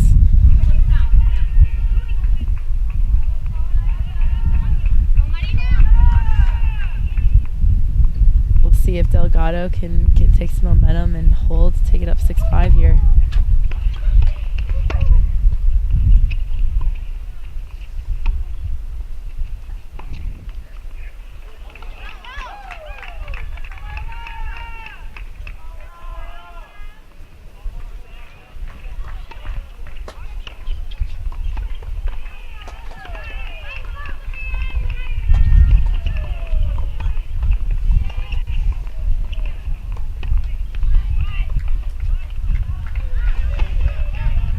Got our eye on singles number 5 as well, which has been a very close one. Singles number 6, I mean, they're all very, very close. Everything's really close right now. The only thing that isn't close has been Those 3 two first sets we have. 3 and 4, right?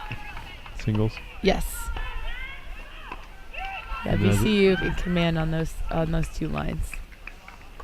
And so that one of them could offset the doubles, the fact that they lost the doubles point. Mm-hmm.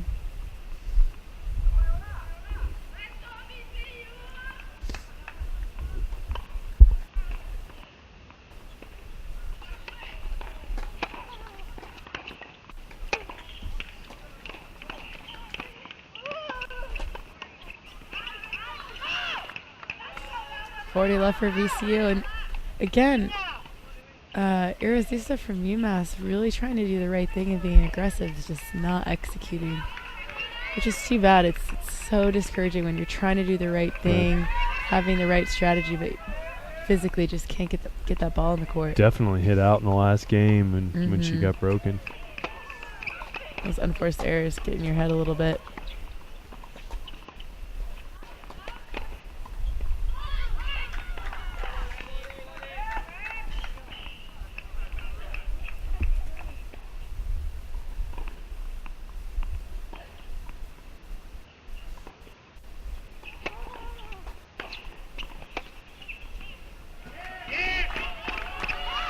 Wow.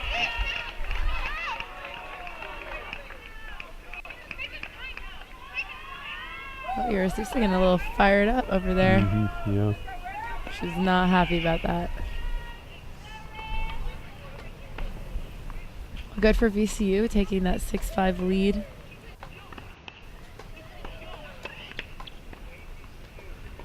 I'm wondering if we want to go over to court 6. Check out that line 6 match. Yeah, I was either going to say court 6 or court 5, but if we could, yes.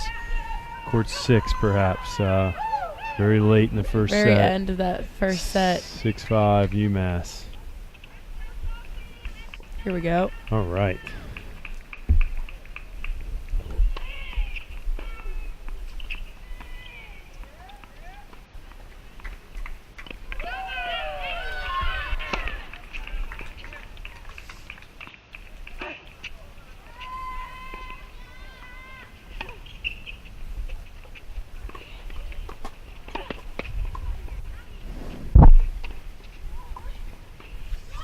This is that grinding I was talking Yeah. about. I'm about to count. It's great to see long points. I just love the physicality of it. They're throwing some different stuff in, you know. Oh, just wide slice. there. Yeah. Forehand slice, backhand slice, short ball, deep ball. All right, so that's 40-15 to take it back to 6-all, and you know what that means. Hopefully a tiebreaker. I live for tiebreakers. Oh, yeah. Love it. Call it a buster.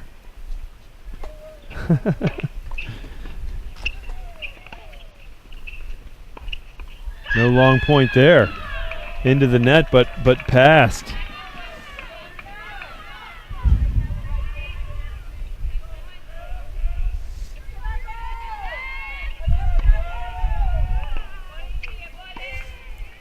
Swale with one more opportunity to close out this game. Well, 2 more opportunities, I guess, with the deciding point.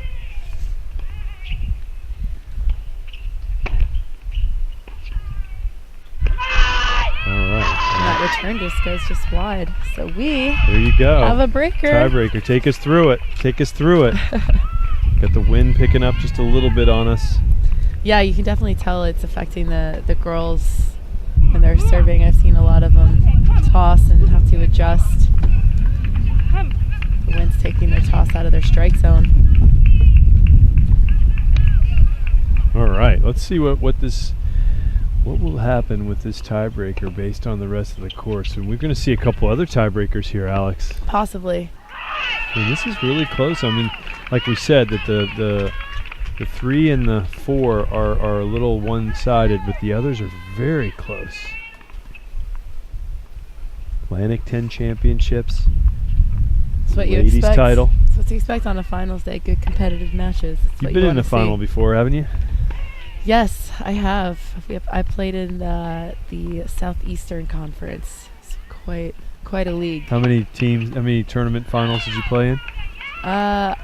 Played for University of Florida Gators, and we made it to 3 SEC championship finals. Often played Georgia in that final. Tell you, Vandy's really Vandy's been come on lately. Yeah. All Great shot. right, what a volley there. Great shot. Let's see the replay here.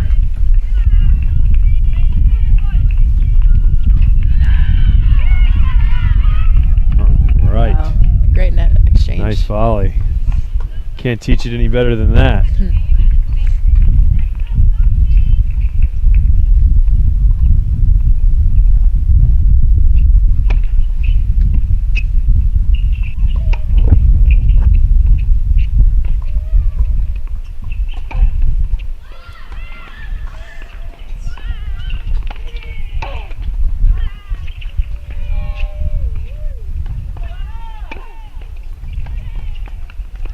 So Wow, I'm slice starting to forehand. think slicing is more than just a tactic. Well, I'm thinking from what I'm seeing in this tiebreaker in particular, it almost seems like a little bit of tightness. Maybe that's why she's deciding to slice that forehand instead of swing through it. Sometimes you get a little nervous, your muscles tighten up, and it gets really hard to just like relax and swing out on your ball, which is a problem because, like you said, the depth is so important. Mm-hmm. So when you get that tightness, your ball goes shorter and shorter and shorter. And then you get into the rhythm of slicing. Yeah, exactly. And it's hard to get out of the rhythm Yep. of slicing. Swale freshman from Lisbon, Portugal, so her first final. And Bacci is a sophomore from Rome, Italy. Wow, I'd like to play junior tennis in Rome, Italy. Yeah, how about you? I would love to.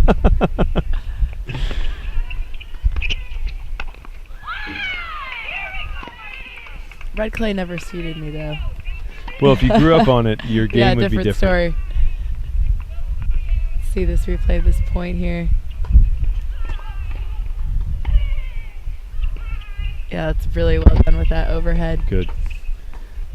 Good. So it's 3-2 here, VCU in the number 6 singles. Finals of the Atlantic 10. Scott Tribley, Alex Sircone, Brian Ormiston's courtside.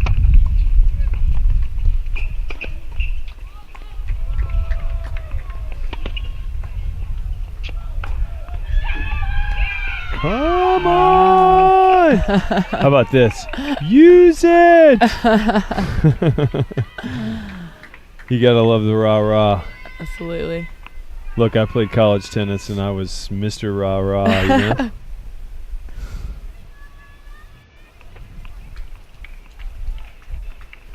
6-all, 3-all.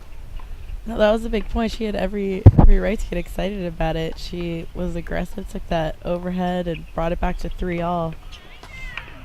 We were in another tiebreaker on 2. On line 2.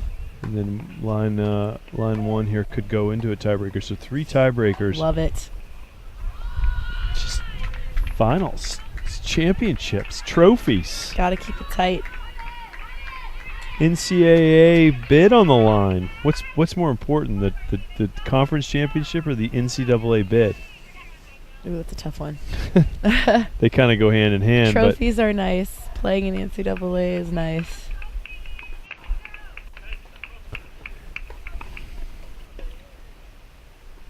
These girls are probably focused on the match today. I don't think they're thinking too far out ahead right now. Well, but the problem is that if you lose today, your season's over. That's right. So if I'm a senior, it's tough for the seniors. Yeah, you don't want it to be your last match.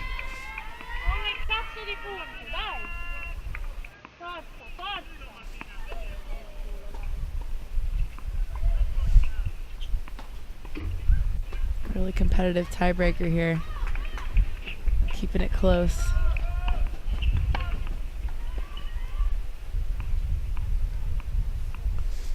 Bocci serving. We have a no-ad point on line number 1. Set point or game point. Second serve.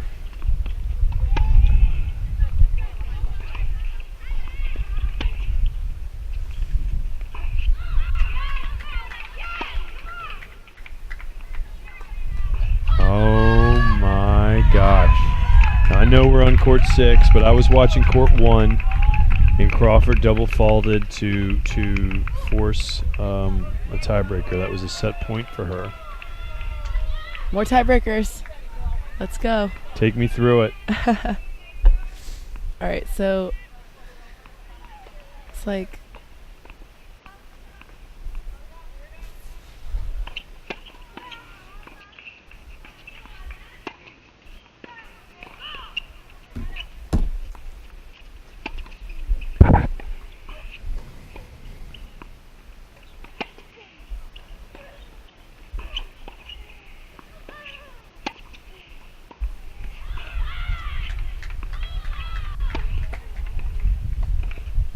these girls are really testing each other. Who's gonna miss first?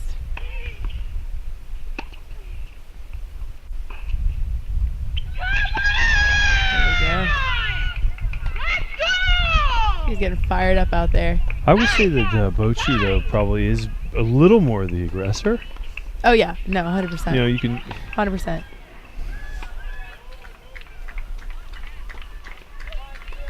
Watch this replay. Just staying tough at this point, making him hit one more ball. That one just wide. You see the open field in the background. That won't be empty field too much longer. The Lake Nona Resort will be going up. A lot of development going on down here in Lake Nona. 100 tennis courts. The USTA National Campus, the Atlantic 10 champions. This is the home of the Atlantic 10 championships through 2022. I know that Tom Jacobs and Tim Cass were meeting earlier.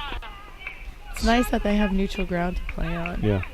Well, if you're trying to host the men and women together, I bet you that it's difficult to find the courts. Yes. At some of these, and then the indoor situation, because you know, so it's nice to come to a place where it's fairly reliable, even though it's warm. All right, so set point here for UMass.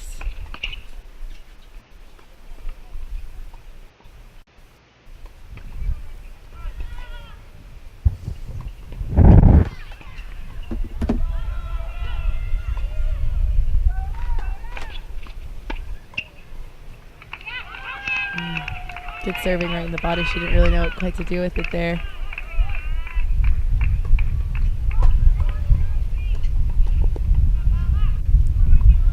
It's a Bochy from UMass now gets to try to serve it out here. We could pull up court 1, singles number 5 after this point, or this set. It's 5-4 UMass, 30 all.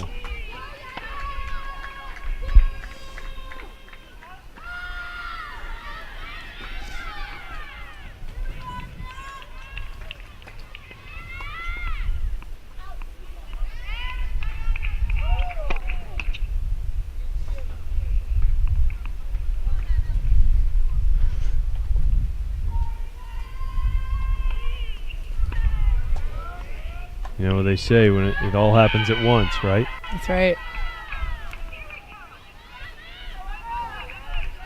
Second serve? Second serve, yeah. I mean, this is the second delay. It's got to be tough to deliver that second serve. Yeah, that's tough. If I was her, I wouldn't have moved that ball. It was, so she missed her first serve and that ball was rolling. It was close to the net, but it wasn't on the court. I feel like that time that she took in between first and second serves to go move that ball probably disrupted her flow a little bit there. While that was going on, UMass won the first set. All right, so that's the first set for UMass. Yeah, they won the first set on court line 5. Line 5. Yeah, this is going to be a close one all across the board here. Feels like VCU has a slight advantage, but I guess it really depends on how these tiebreakers come out, you know? A lot riding on these breakers.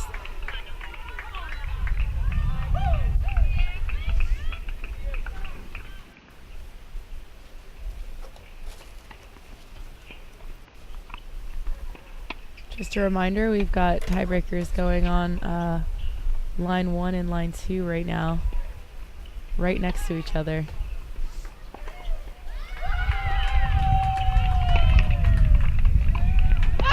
Ooh. Can't miss that volley. So that gives VCU the 7-6 lead in that breaker for set point. And with his heat, you ask yourself, long first set, what happens in the second? It depends. Probably got to change up your game plan. Depends on the player, but yeah. Both of these players have got to be reevaluating what they're doing because none of them want to play another long set like this in the second set. Just long, all right. That is first set for VCU there on court 6. And then can we go to court 3, please? It's 5-2 VCU in this breaker. Just 6-2 now. This is a big swing here because Crawford really had momentum for most of court 3 here. This is line 1, Rasmussen serving it out for VCU. Great shot. But like Crawford's had the advantage most of the set, you know? Yes, yes. If she plays the right way, she could try to bring this back. It's just tough defending 4 set points in a row like that.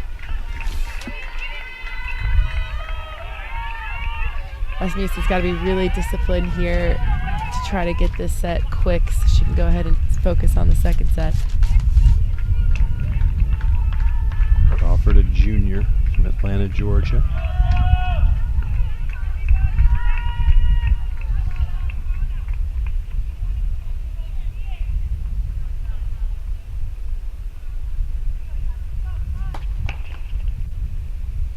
Kind of falling back on that serve a little bit.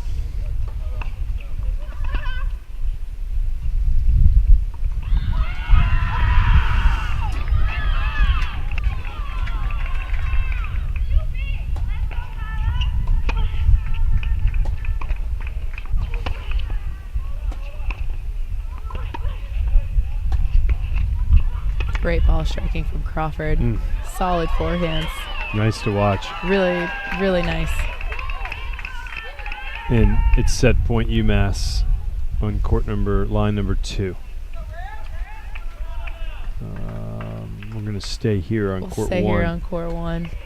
We don't have the 2 split set screen points. capability yet. It's the same for when you're a spectator sitting in the crowd. You're like, what court do I look at? Yeah, that was a fair call.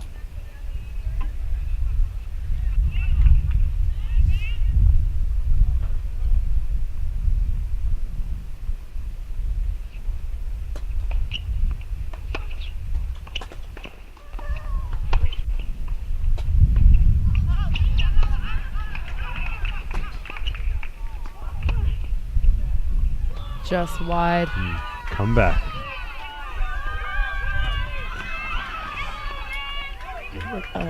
Came back with a mini hold.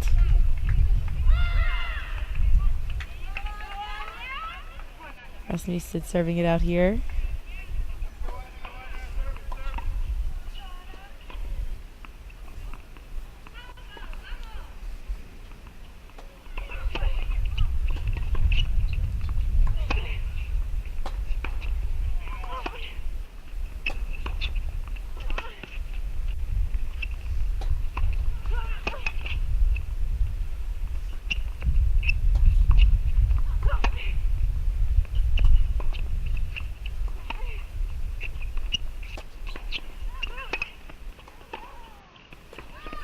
Wow. Crawford really in control that point. Rasmussen just defending, trying to stay in it. That point will take a lot out of both players. Yeah, won't it? for sure. 6-all. Gonna switch sides. Try to cool down a little bit. 6-all and the tiebreaker on line 2 as well. We're almost 2 hours Nail in. biters. 2 hours in, and VCU with a little bit of a lead on 3 and 4. We talk about getting that first singles point up on the board, and just to let you all know, our singles line 4, VCU is up 6-2-4-1. So if everything keeps going in that momentum, VCU could have its first singles point on the board very soon.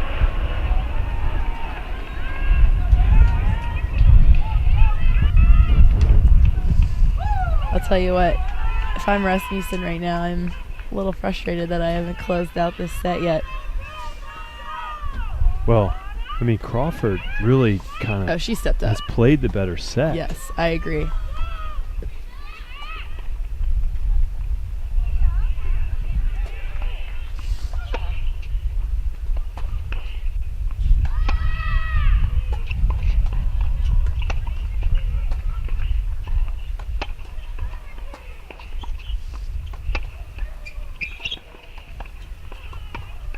Wow.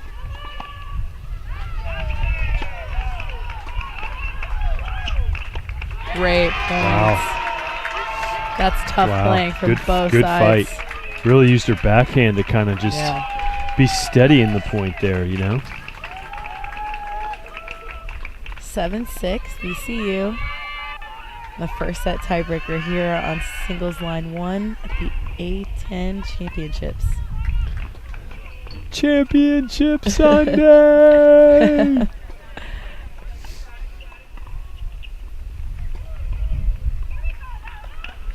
All right. Look at this. 7-6, 7-6 right now. Court 1 and 2.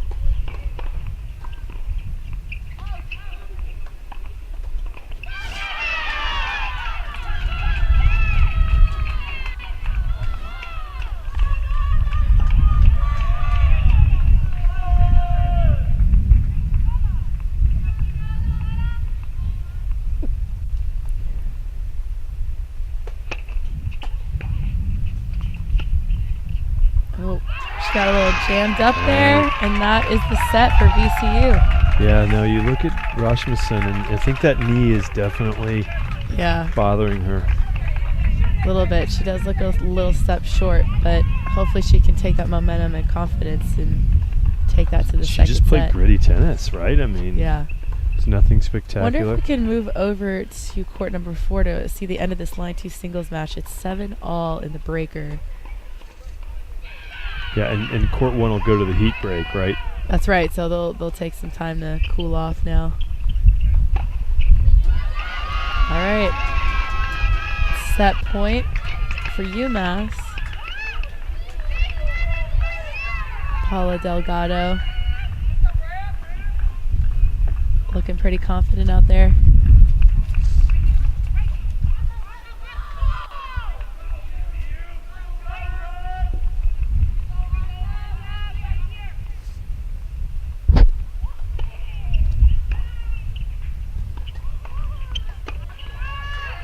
It's a great serve. Big serve, big serve. Nice depth, huh? Both of these girls are determined.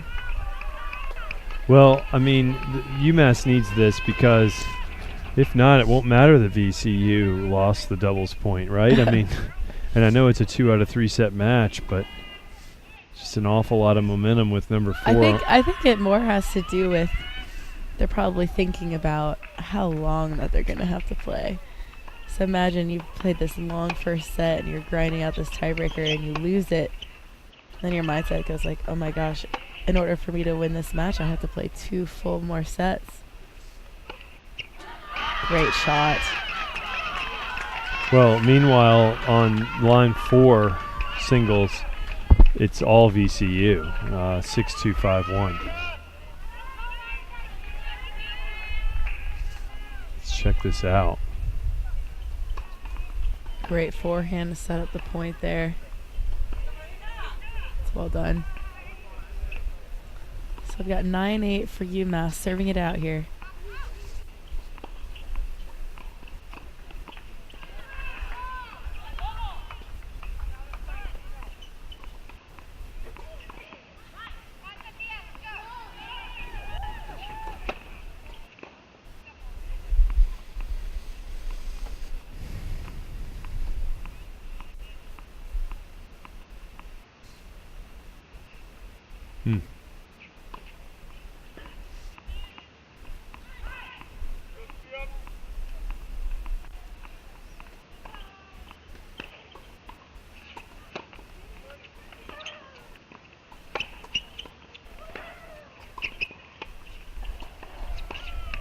Wow.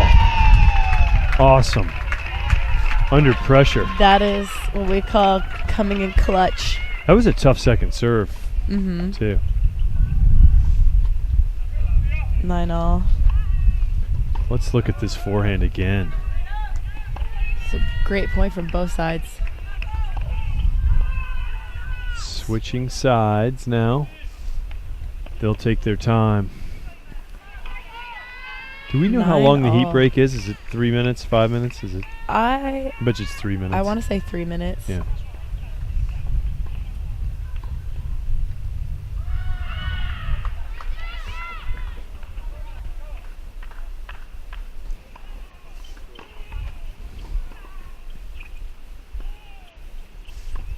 Just to update you all, it is match point for VCU on singles line 4. And that's it. So it's 1-all. So VCU's got their singles point on the board. Score is 1-all. And soon we'll have all the first sets, and then we can do our mock scoring, right? Yes, then we can do our mock scoring. Just want to wait for this. I want to see what happens with this breaker. I mean, 9-all. The marathon amazing. tiebreaker.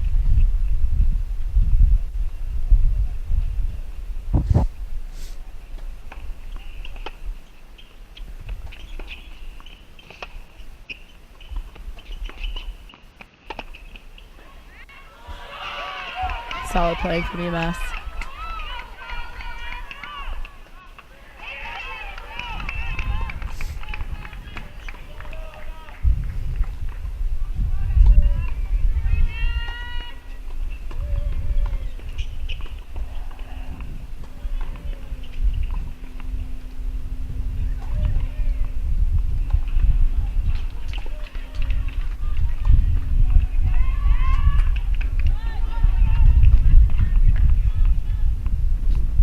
Set points. Set point number 5, I believe. Here we go. All right, so second serve.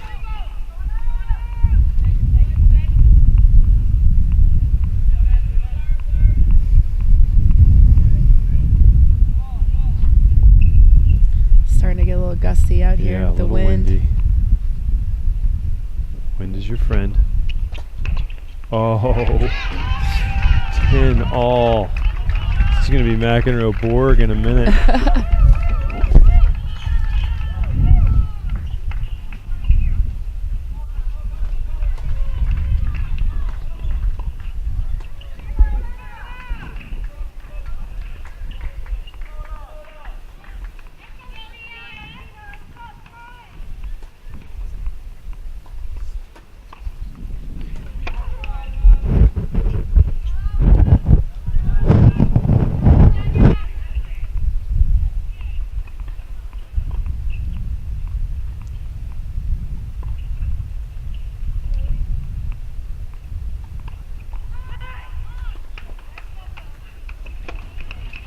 Oh no, double fault. Double cheese, forgive me. I couldn't say double cheese. 10-all in the tiebreaker. I mean, they're 20 points in, 21 points now. Wow. What a grind. I don't know. I mean, I almost feel like whoever wins this first set would win this match. I feel the same way. I don't know. It's going to tell a lot. All right, UMass here to serve it out. Just love to see a nice ace at the tee.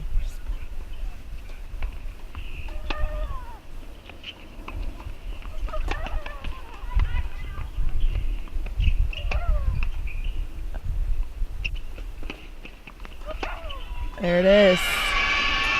That's awesome.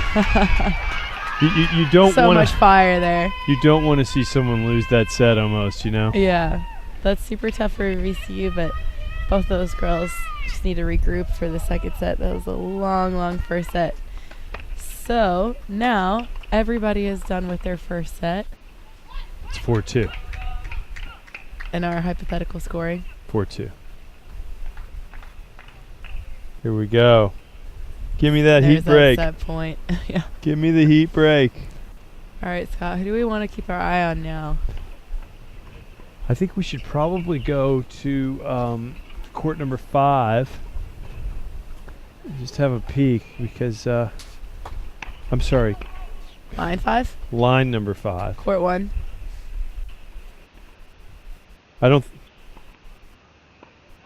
Court number 1.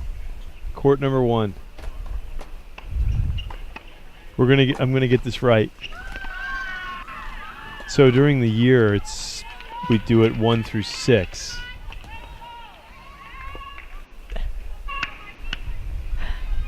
All right. Well, here we are. We're here, UMass up 2-0 in the second set. With a set in hand.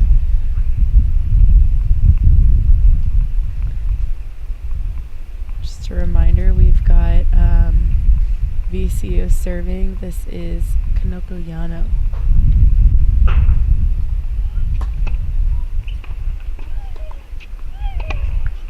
Outside. It's a loose mistake. Yeah. UMass looks to be pretty in control on this one.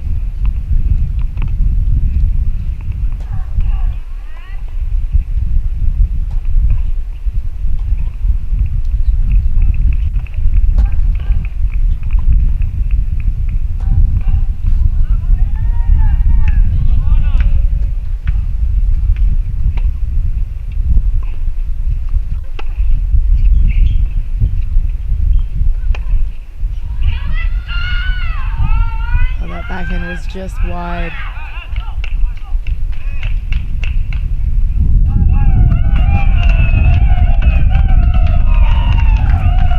Good point here.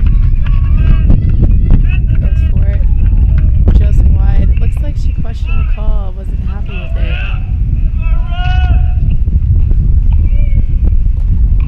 Yeah, it's starting to get a little gusty up here. Actually feels really good. Yeah, it feels great. You know, because it has warmed up, even though we have nice shade. I'm sure the players are appreciating that as well. It's interesting to know how much because you know the facility breaks the wind a little bit down on the court. Mm-hmm.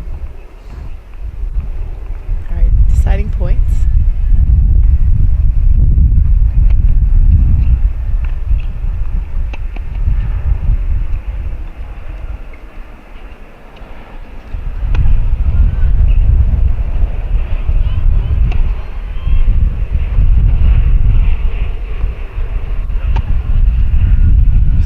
Grinding that we were talking about on the line 5.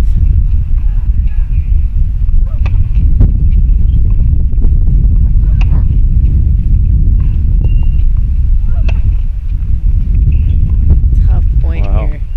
I mean, they're playing the ball up around the shoulders too. Yeah, their main focus here, especially in this wind, is good margin. Wow, great shot. Right on the line. Amazing. That's good. That's good for VCU. They wanted it. They need, or for UMass. Sorry. Yeah, Anna Napadi is got a nice 6-4-3 love. Here we go. Look at this replay. And she's fired up. Yes. That's huge. Getting that 3-0 lead. Yeah. Yeah.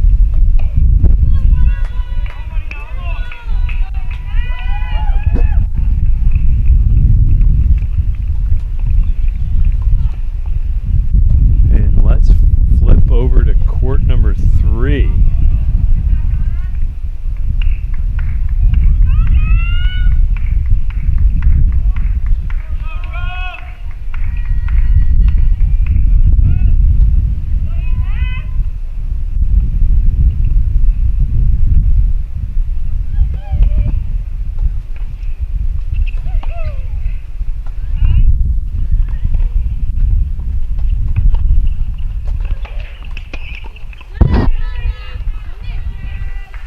Alright, so here we are back at singles line 1. Just started the second set here. And UMass looks like they're getting the strong lead, even though VCU ended up getting that breaker in the first set. So Rasmussen serving here for VCU.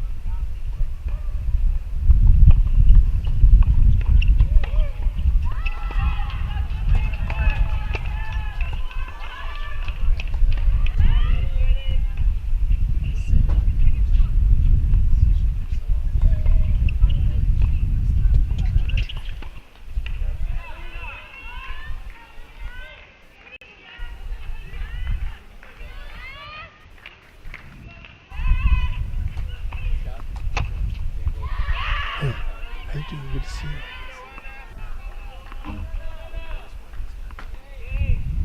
UMass.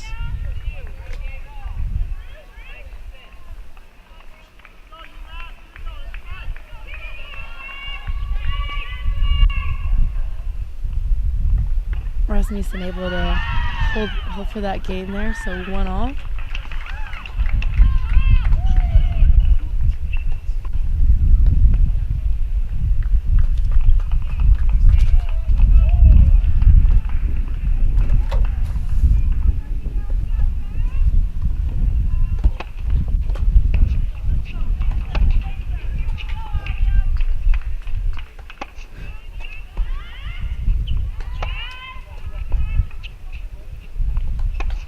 That's a great play by Crawford. She just wasn't able to fully execute there.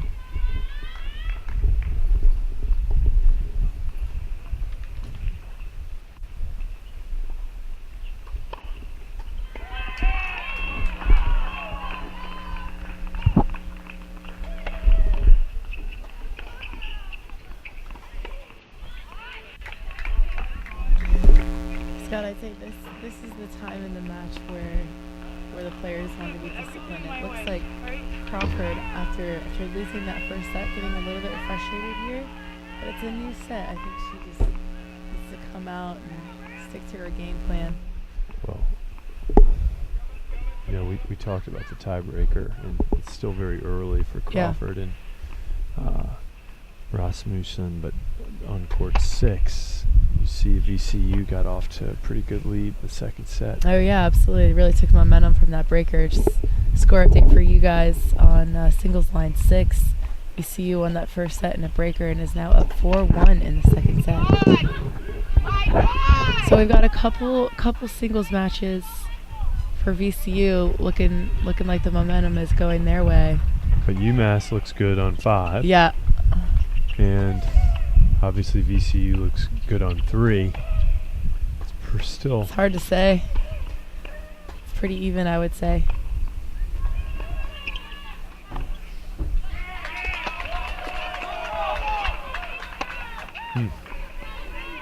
Big forehand. Wow. That's great. Crawford really likes to control with her forehand there. She should. Yeah, it's solid. Yeah. It's a great weapon. Look at this. I mean, it's just like a 1-2 punch, you know. She times it so well. Taking that ball on the rise. Great rotation there. Yeah. Right? That's awesome. Yeah, we may, after this game, if we could go to court 6, just to take a look, because yeah, I'm surprised it moved along so quickly. I mean, I feel like it's been a blink, the second set.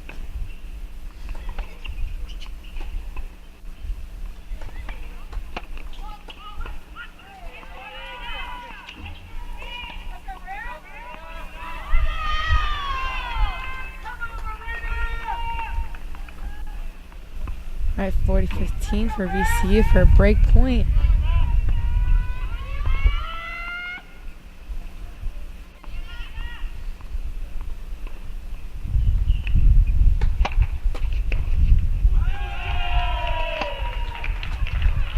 It's well done. Yeah. Really great serve from Crawford. Great serve, and you thought that Rasmussen kind of threw up the high ball that might throw Crawford off a little bit, but it didn't. No, not when she times that forehand as well as she does.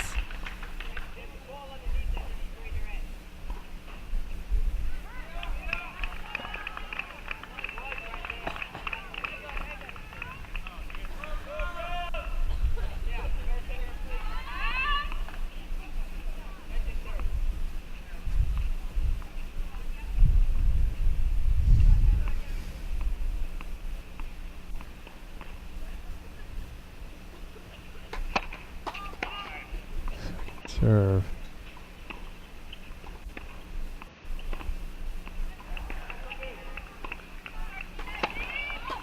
Wow, double faults.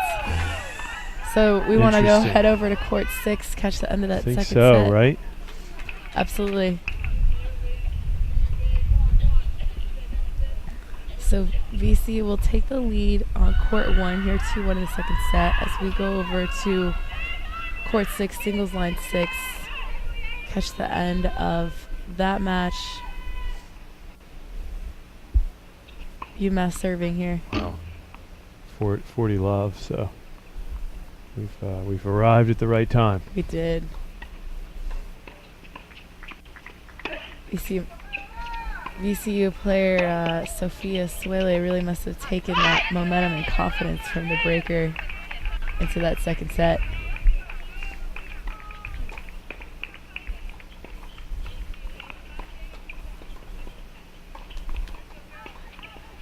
So 5-1. And then we have a 6-1, 5-2. Yeah, VCU also up 6-1, 5-2 in the second set on singles line 2. We'll stay here on court 6.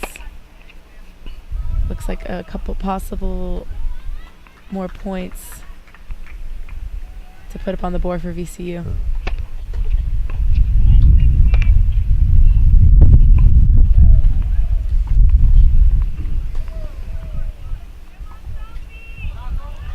VCU serving for it.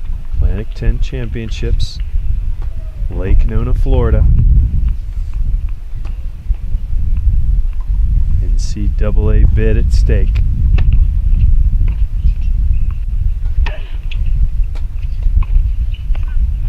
Just wide there.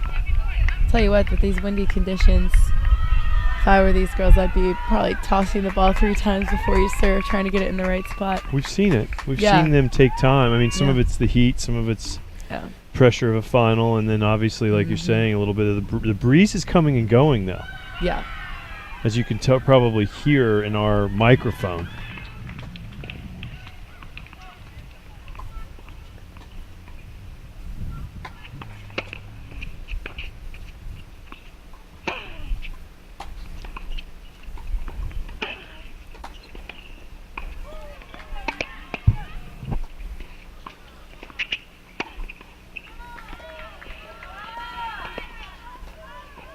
Great point. Good hustling from both sides.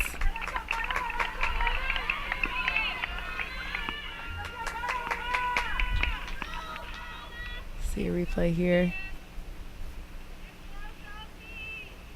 On top of it. Yep. Good footwork there.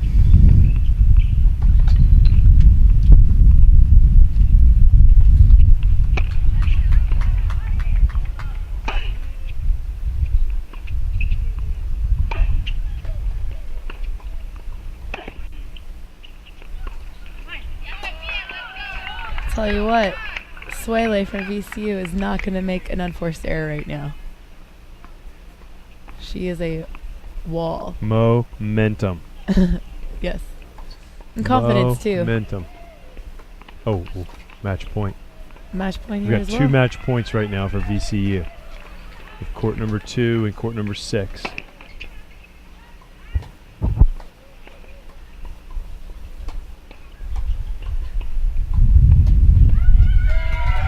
All right, there's So one that's singles match on line 2 for VCU. 2-1 VCU. Let's see see what happens here. Let's see if Suele can get it here on court 6.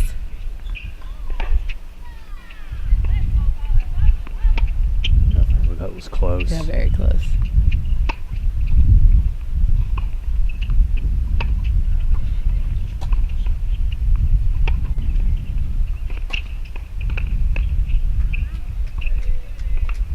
There it is. Outside. All right, so 3-1 VCU. 3-1 VCU.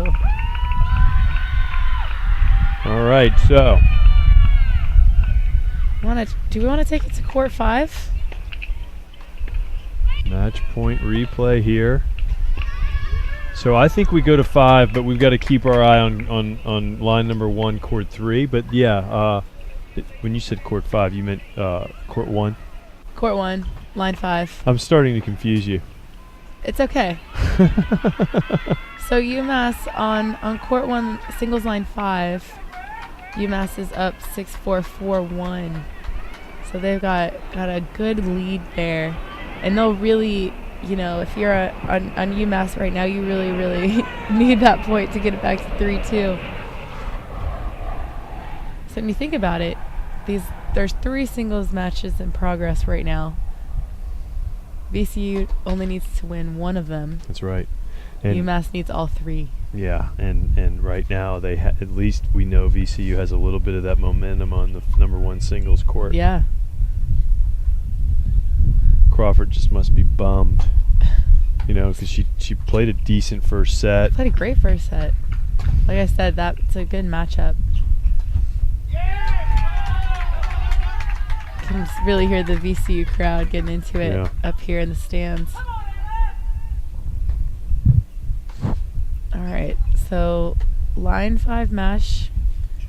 Yano from VCU and Nepiti for UMass.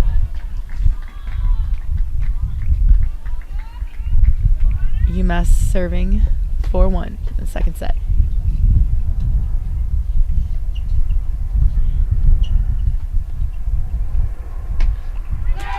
Yeah, let's watch the rest of this game, and then let's go to court 1. Court 3, line 1.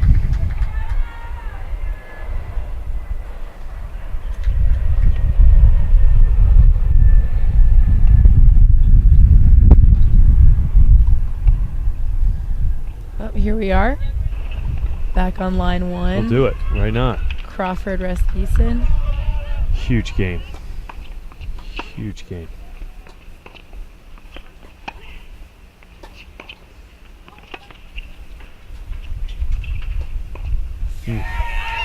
Crawford showing her frustration. Yeah, it's tough too. It's got to be deflating. You miss the ball, and then you've got those VCU fans kind of yelling in your face, reinforcing the error. I think our theory of the long first set. Yeah, win that breaker, and momentum looks good for you in the second. Break point here.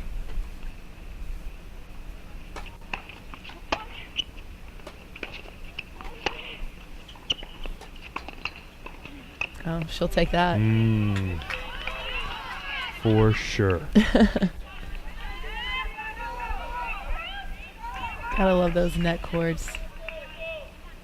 Rather be lucky than good. Yes. Bingo.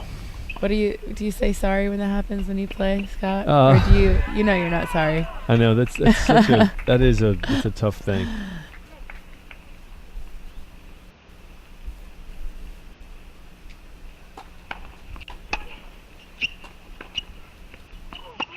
Close. Good depth. Wow, right on the line. Yeah. That was beautiful. That's that forehand we keep talking about. Living on the edge there. Yes, that was right on the line. The edge of the line. Right on the line. I used to say, must be Picasso because you're painting lines. All right, let's see here. Huge game. Really, really big game. Yeah, Rasmussen wants this. She wants this 4-1 lead for sure.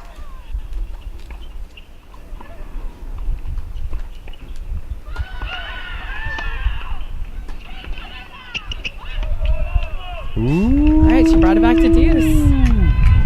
Easiest game to win and easiest game to lose.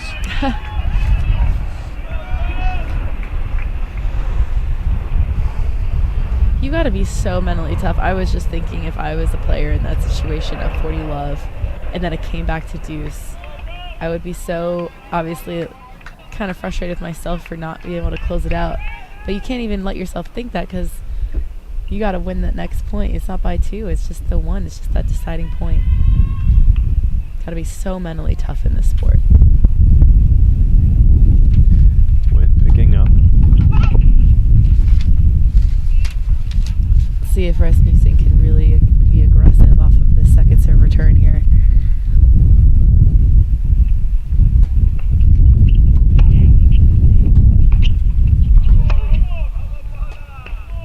Oh.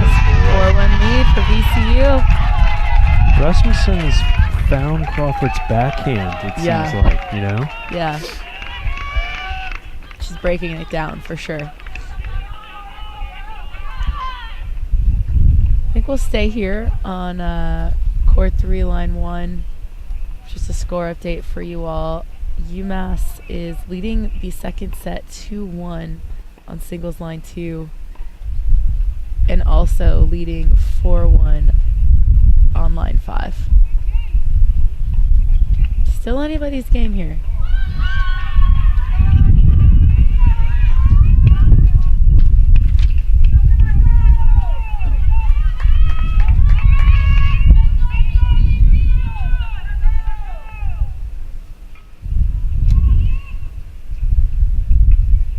see what happened on court 4. We're in a changeover right now on court line number 1. Yeah, it looks like the players talking to the referee over on the side there, trying to make heads or tails. You see Coach Nunez getting involved. She doesn't look happy.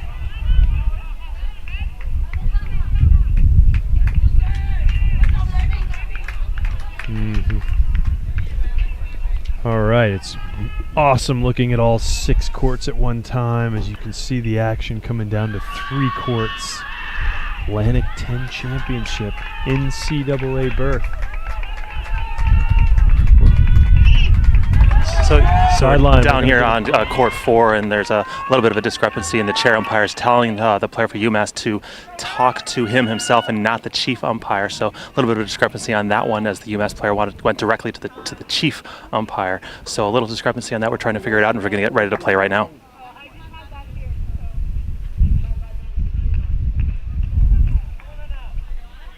All right, so. All right, let's take it back to court 3 on this line 1 singles match here. Hopefully Brian was able to clue everybody into the goings on the drama down on that singles match on line 2. So 15 love VCU. This is. You can definitely feel the drama right now, the tension.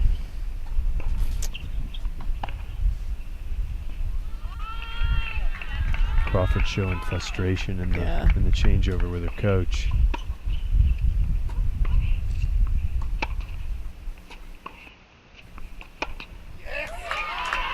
Yeah, that's a loose mistake. Not. This is when Crawford really needs to just be tough and not accept unforced errors as an option. It's not an option. So right easy now. for us to say. I know, up right? here. Just don't miss. I mean, hello. Isn't it? It's not that hard, right? It's a battle, isn't it? And she's a junior, so she's was on the championship team last year. So that's probably why she's feeling frustration, because she knows. Feels pressure. The team needs her. Yep. Rasmussen's just done a good job of not beating herself. Decent game plan, getting over to the Crawford backhand a little bit more. Yeah, she's doing a good job. Crawford's set up. I mean, that forehand is just great. Yeah, these players, you know, it's not something we talk about very much, is dealing with the pressure. You know, coming back saying, oh, we won this championship last year. And sometimes there's an expectation that you got to do it again. And a lot of that pressure comes internally from the players putting on themselves.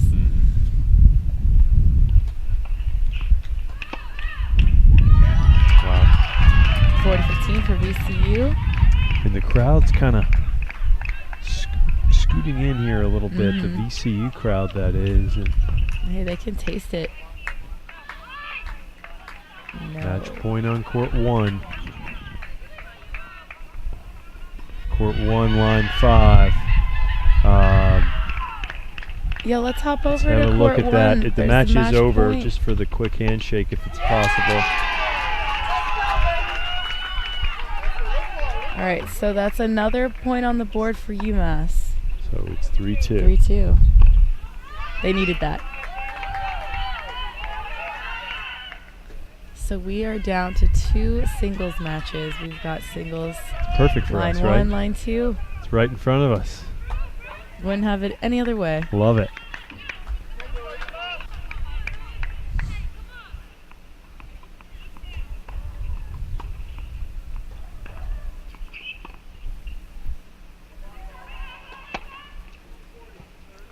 Great serve.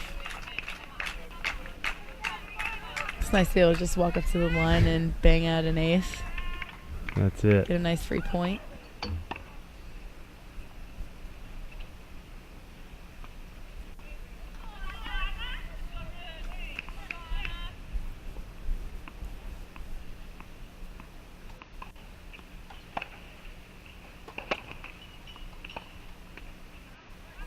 If I'm Crawford and I see that my teammate just put another singles point up on the board for us, that would give me a little bit more life, a little Hang energy. in there, right? And yeah. knowing that the other court, I mean, yeah. you've got the lead.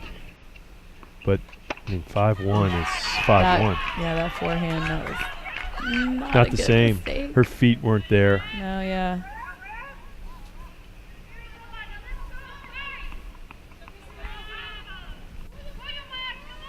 So really the difference is unforced errors. You haven't seen any from Rasmussen for VCU, but Crawford's been giving away some easy free points.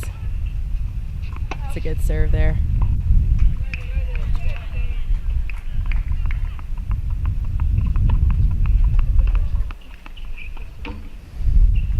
Yeah, this is a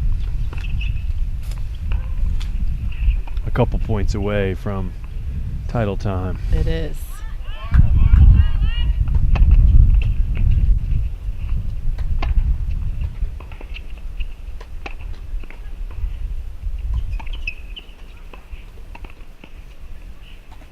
Wow. Wow. Great point from both players. Rasmussen not even showing emotion there, just probably tired and maybe a little injured. Look at this point. I mean, gritty. That's such a good volley. Look at this volley there from Crawford. Good sportsmanship she there. gave her the clap on the racket. Very nice.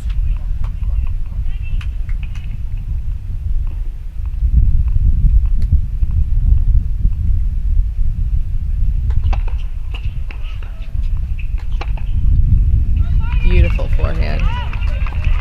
Loose, but she made it. VCU with a lead on court number 2. Line number 2. All right, so game point here for UMass. Try to bring it back to 5-2 to stay in this second set.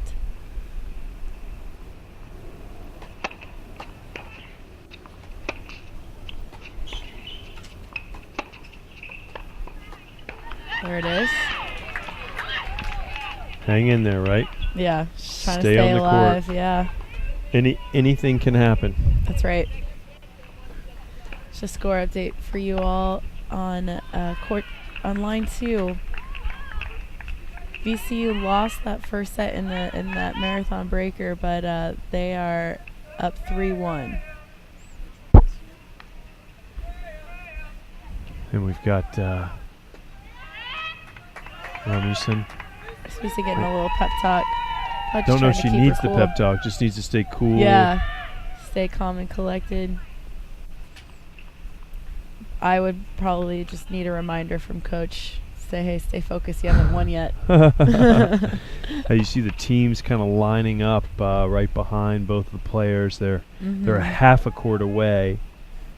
As you can see from this, from this angle, this alley shot that is one of my favorite shots. Yeah, I think I like of all that. of our camera angles that we've had today. But you can see Coach Costin there on the right, and you can see the UMass team and on the left. Got the VCU players on the side with Rasmussen, hoping she can serve this out. Well, you want that first point. That's for sure. Just take the pressure off. Interested to see what kind of play Crawford comes up with in this game.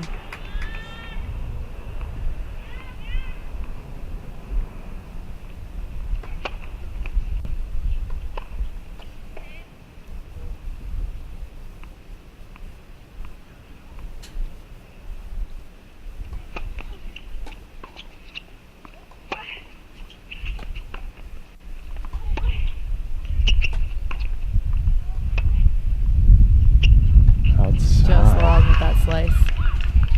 So like you said, Rasmussen's really trying to find Crawford's backhand. But the thing is, Crawford has a really good inside-out forehand. So she's got to be sure that when she's trying to get it to that backhand side, that she really, really gets it over on that backhand side. Otherwise, Crawford's just going to dictate with that inside-out forehand. Great serve.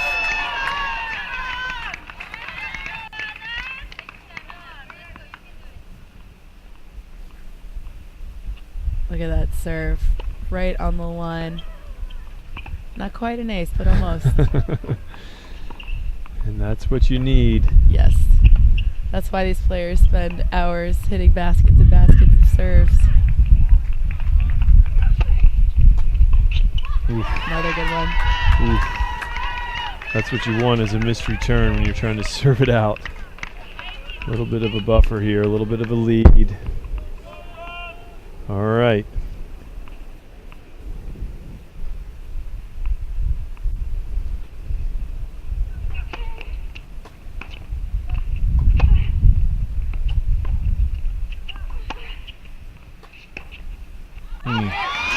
Here we are.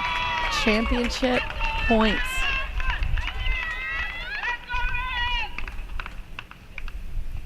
Anna Rasmussen for VCU to serve it out. Going for the hardware.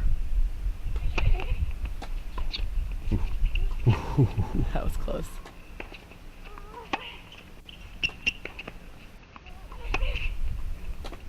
Oh, and it's VCU, the Atlantic 10 champions.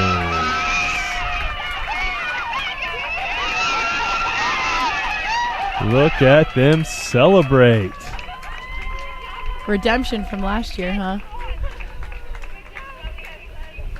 Crawford walking off the court. High-fiving her teammates, now going back, I think, for the handshake. It's a good day for VCU Coach Costin, huh? It's a good day to be a Ram. That's right. I didn't ask you the trivia question. Oh no. What is the mascot name of what is VCU's mascot's name? The name of the mascot? Yeah. Oh, no clue. Rodney the Ram. Rodney the Ram. Look at that. You hear the crowd hear the cheering chant. VCU. We got the men's team here. We've got fans that have come from Richmond and all over. This is exciting for the fans too, because this means that they get to watch their players compete in the NCAA. That's right. So they are pumped as well. Where are they going? Brian Ormiston has the winning coach. Down to you, Brian. Thanks, guys. Coach, you've got to be used to this here. Another celebratory interview. How you feel? I feel great. I'm so proud of the kids. So, you know, they played hard. We lost the doubles point. Just kept on hanging in there, and hey, went our way today. It's the exact opposite of last year because UMass lost the doubles point and came back and beat you, and here you lost the doubles point and won this one. Yeah, it's good revenge. Let's put it this way. So, they're a good team, and we played well today. So I'm happy. How, do you guys think you've been playing your best tennis at the end of this year, or how do you feel right now going in the NCAAs? I think we've been playing the same kind of tennis the whole year, you know, and you know that's why we brought us here today. You know, they played the same way they've been playing the whole year. That's why we won. Main reason. You have 2 weeks to prepare for the NCAA tournament. Was there anything that you want to focus on before then? A couple of days of break first. Couple of days of break. Well, Coach, go celebrate. Your team wants you, so go celebrate. Congratulations, guys. Well, I was saying that Alex, we've been interviewing Paul a lot today.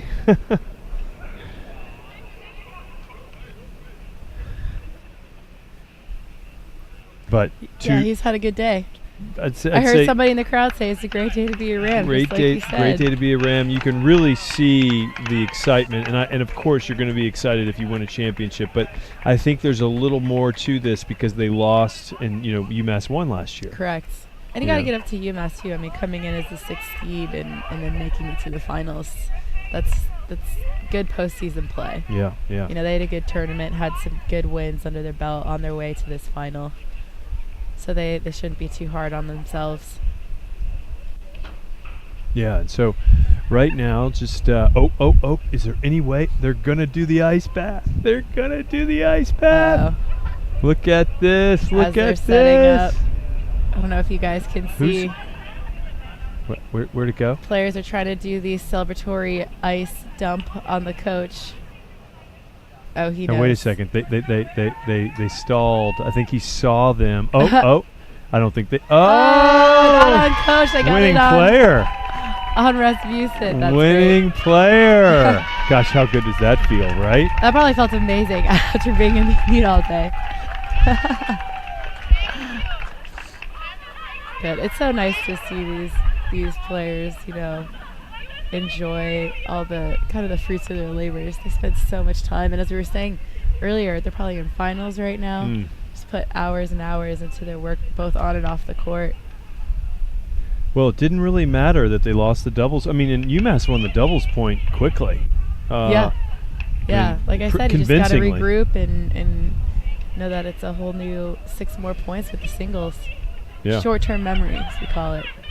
That's what you were saying. And they really stormed back. I mean, of course, if Crawford wins that first set, it could be a little different. Certainly, we'd still be those tiebreakers definitely on court. had a lot to do with it. Like, the VCU players were able to stay tough in those tiebreaks, and it paid off in the second set. So here you can see we've got the trophies all set up. Some nice hardware for the players. That A10 trophy looks heavy. Yeah, I mean, are they going to be able? They're going to have to take extra luggage on the buy flight a plane home. ticket for the trophy. So all the players will get an individual trophy, and then they'll award the team trophy.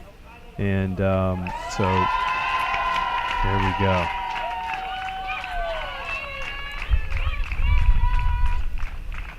Exciting.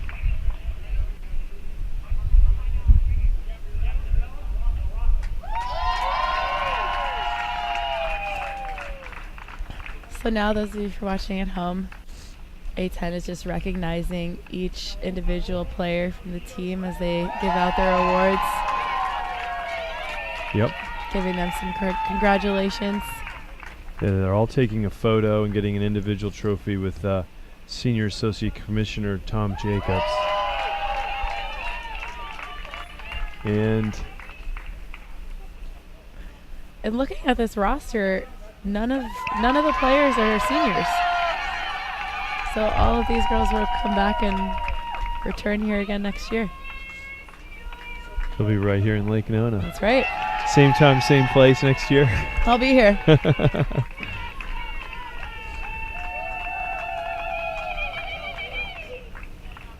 I'm going to predict that we're going to have more shade here at this time I next think year. the fans would like that. Yeah, it's hard. I mean, to be in the sun like this for, and some of these fans. I mean, this is hour number 6 or something. Yeah. It's been a long day of tennis. But I'll tell you what, those VCU fans who made the trek across definitely got their money's worth today.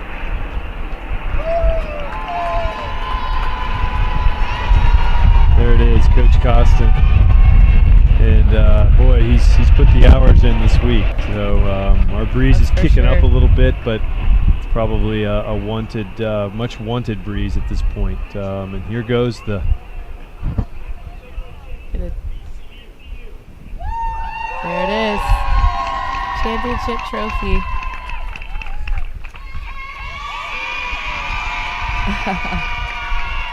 Wow. So much fun. This is such a great time of year. Conference championships going on all over the country. The selection show on Tuesday. It's an exciting And, time for college it'll all tennis. get going in about 10 days time. Well, about 10 days, 11 days time. Oh, yeah. A10 champs.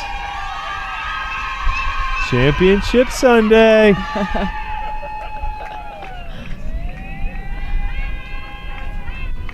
All right, we're going to go back down to Brian. I believe he's got some interviews on the court side. All right, hey, just real quick, want to talk to you. Holding that trophy's got to feel really good. It did. It is. Feeling really good. And that ice bath has to feel good after a long match like that. Perfect. My muscles need it. What do you say about your team so far this year? All the work has finally paid off from the fall all the way till now. It's got to feel good. Yeah, it feels really good. We worked really hard the whole season with coach and our assistant coach, and so it was perfect because we lost last year, so we got revenge against the UMass. Is that something you think you learned last year when you won the doubles point and lost singles, and then this was the verse this year? Did you have that in your mind today? Definitely. I mean, we were ready. We were hungry for wins. So. Was there a time this year that you guys thought that you might be really tough to get back to this point, or did you have a hard part and the climb back up to this point? We kind of had a really good winning streak in the beginning. Then we lost some tough matches like halfway through, but we went back and now we got the trophy, so it's amazing. And I'm very proud of all the freshmen. We have 5 freshmen on the team, so, and the 2 sophomores. So I'm a proud captain. Well, congratulations on the deciding point, the ice bath and everything. We wish you well in the NCAA tournament. Good luck. Guys, back to you. Thanks, Brian. Thank you so much, Brian. 14 teams in 5 days of incredible competition. VCU wins the automatic berth into the NCAA championships. Alex, your final thoughts? I'm excited for this VCU team to get another opportunity to compete in the NCAAs. It'll be good to see. Love when you see the smaller schools and how they perform against schools they probably don't usually play. That's what's so great about the NCAA championships. It brings the schools together that normally don't get to compete against one another. Well, it's been a great week in Orlando, and congratulations to VCU, the 2018 Atlantic 10 champions, and they will learn their fate on Tuesday night into the NCAA championships. And now we want to show some highlights from this week's action.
Here you see VCU celebrating their win.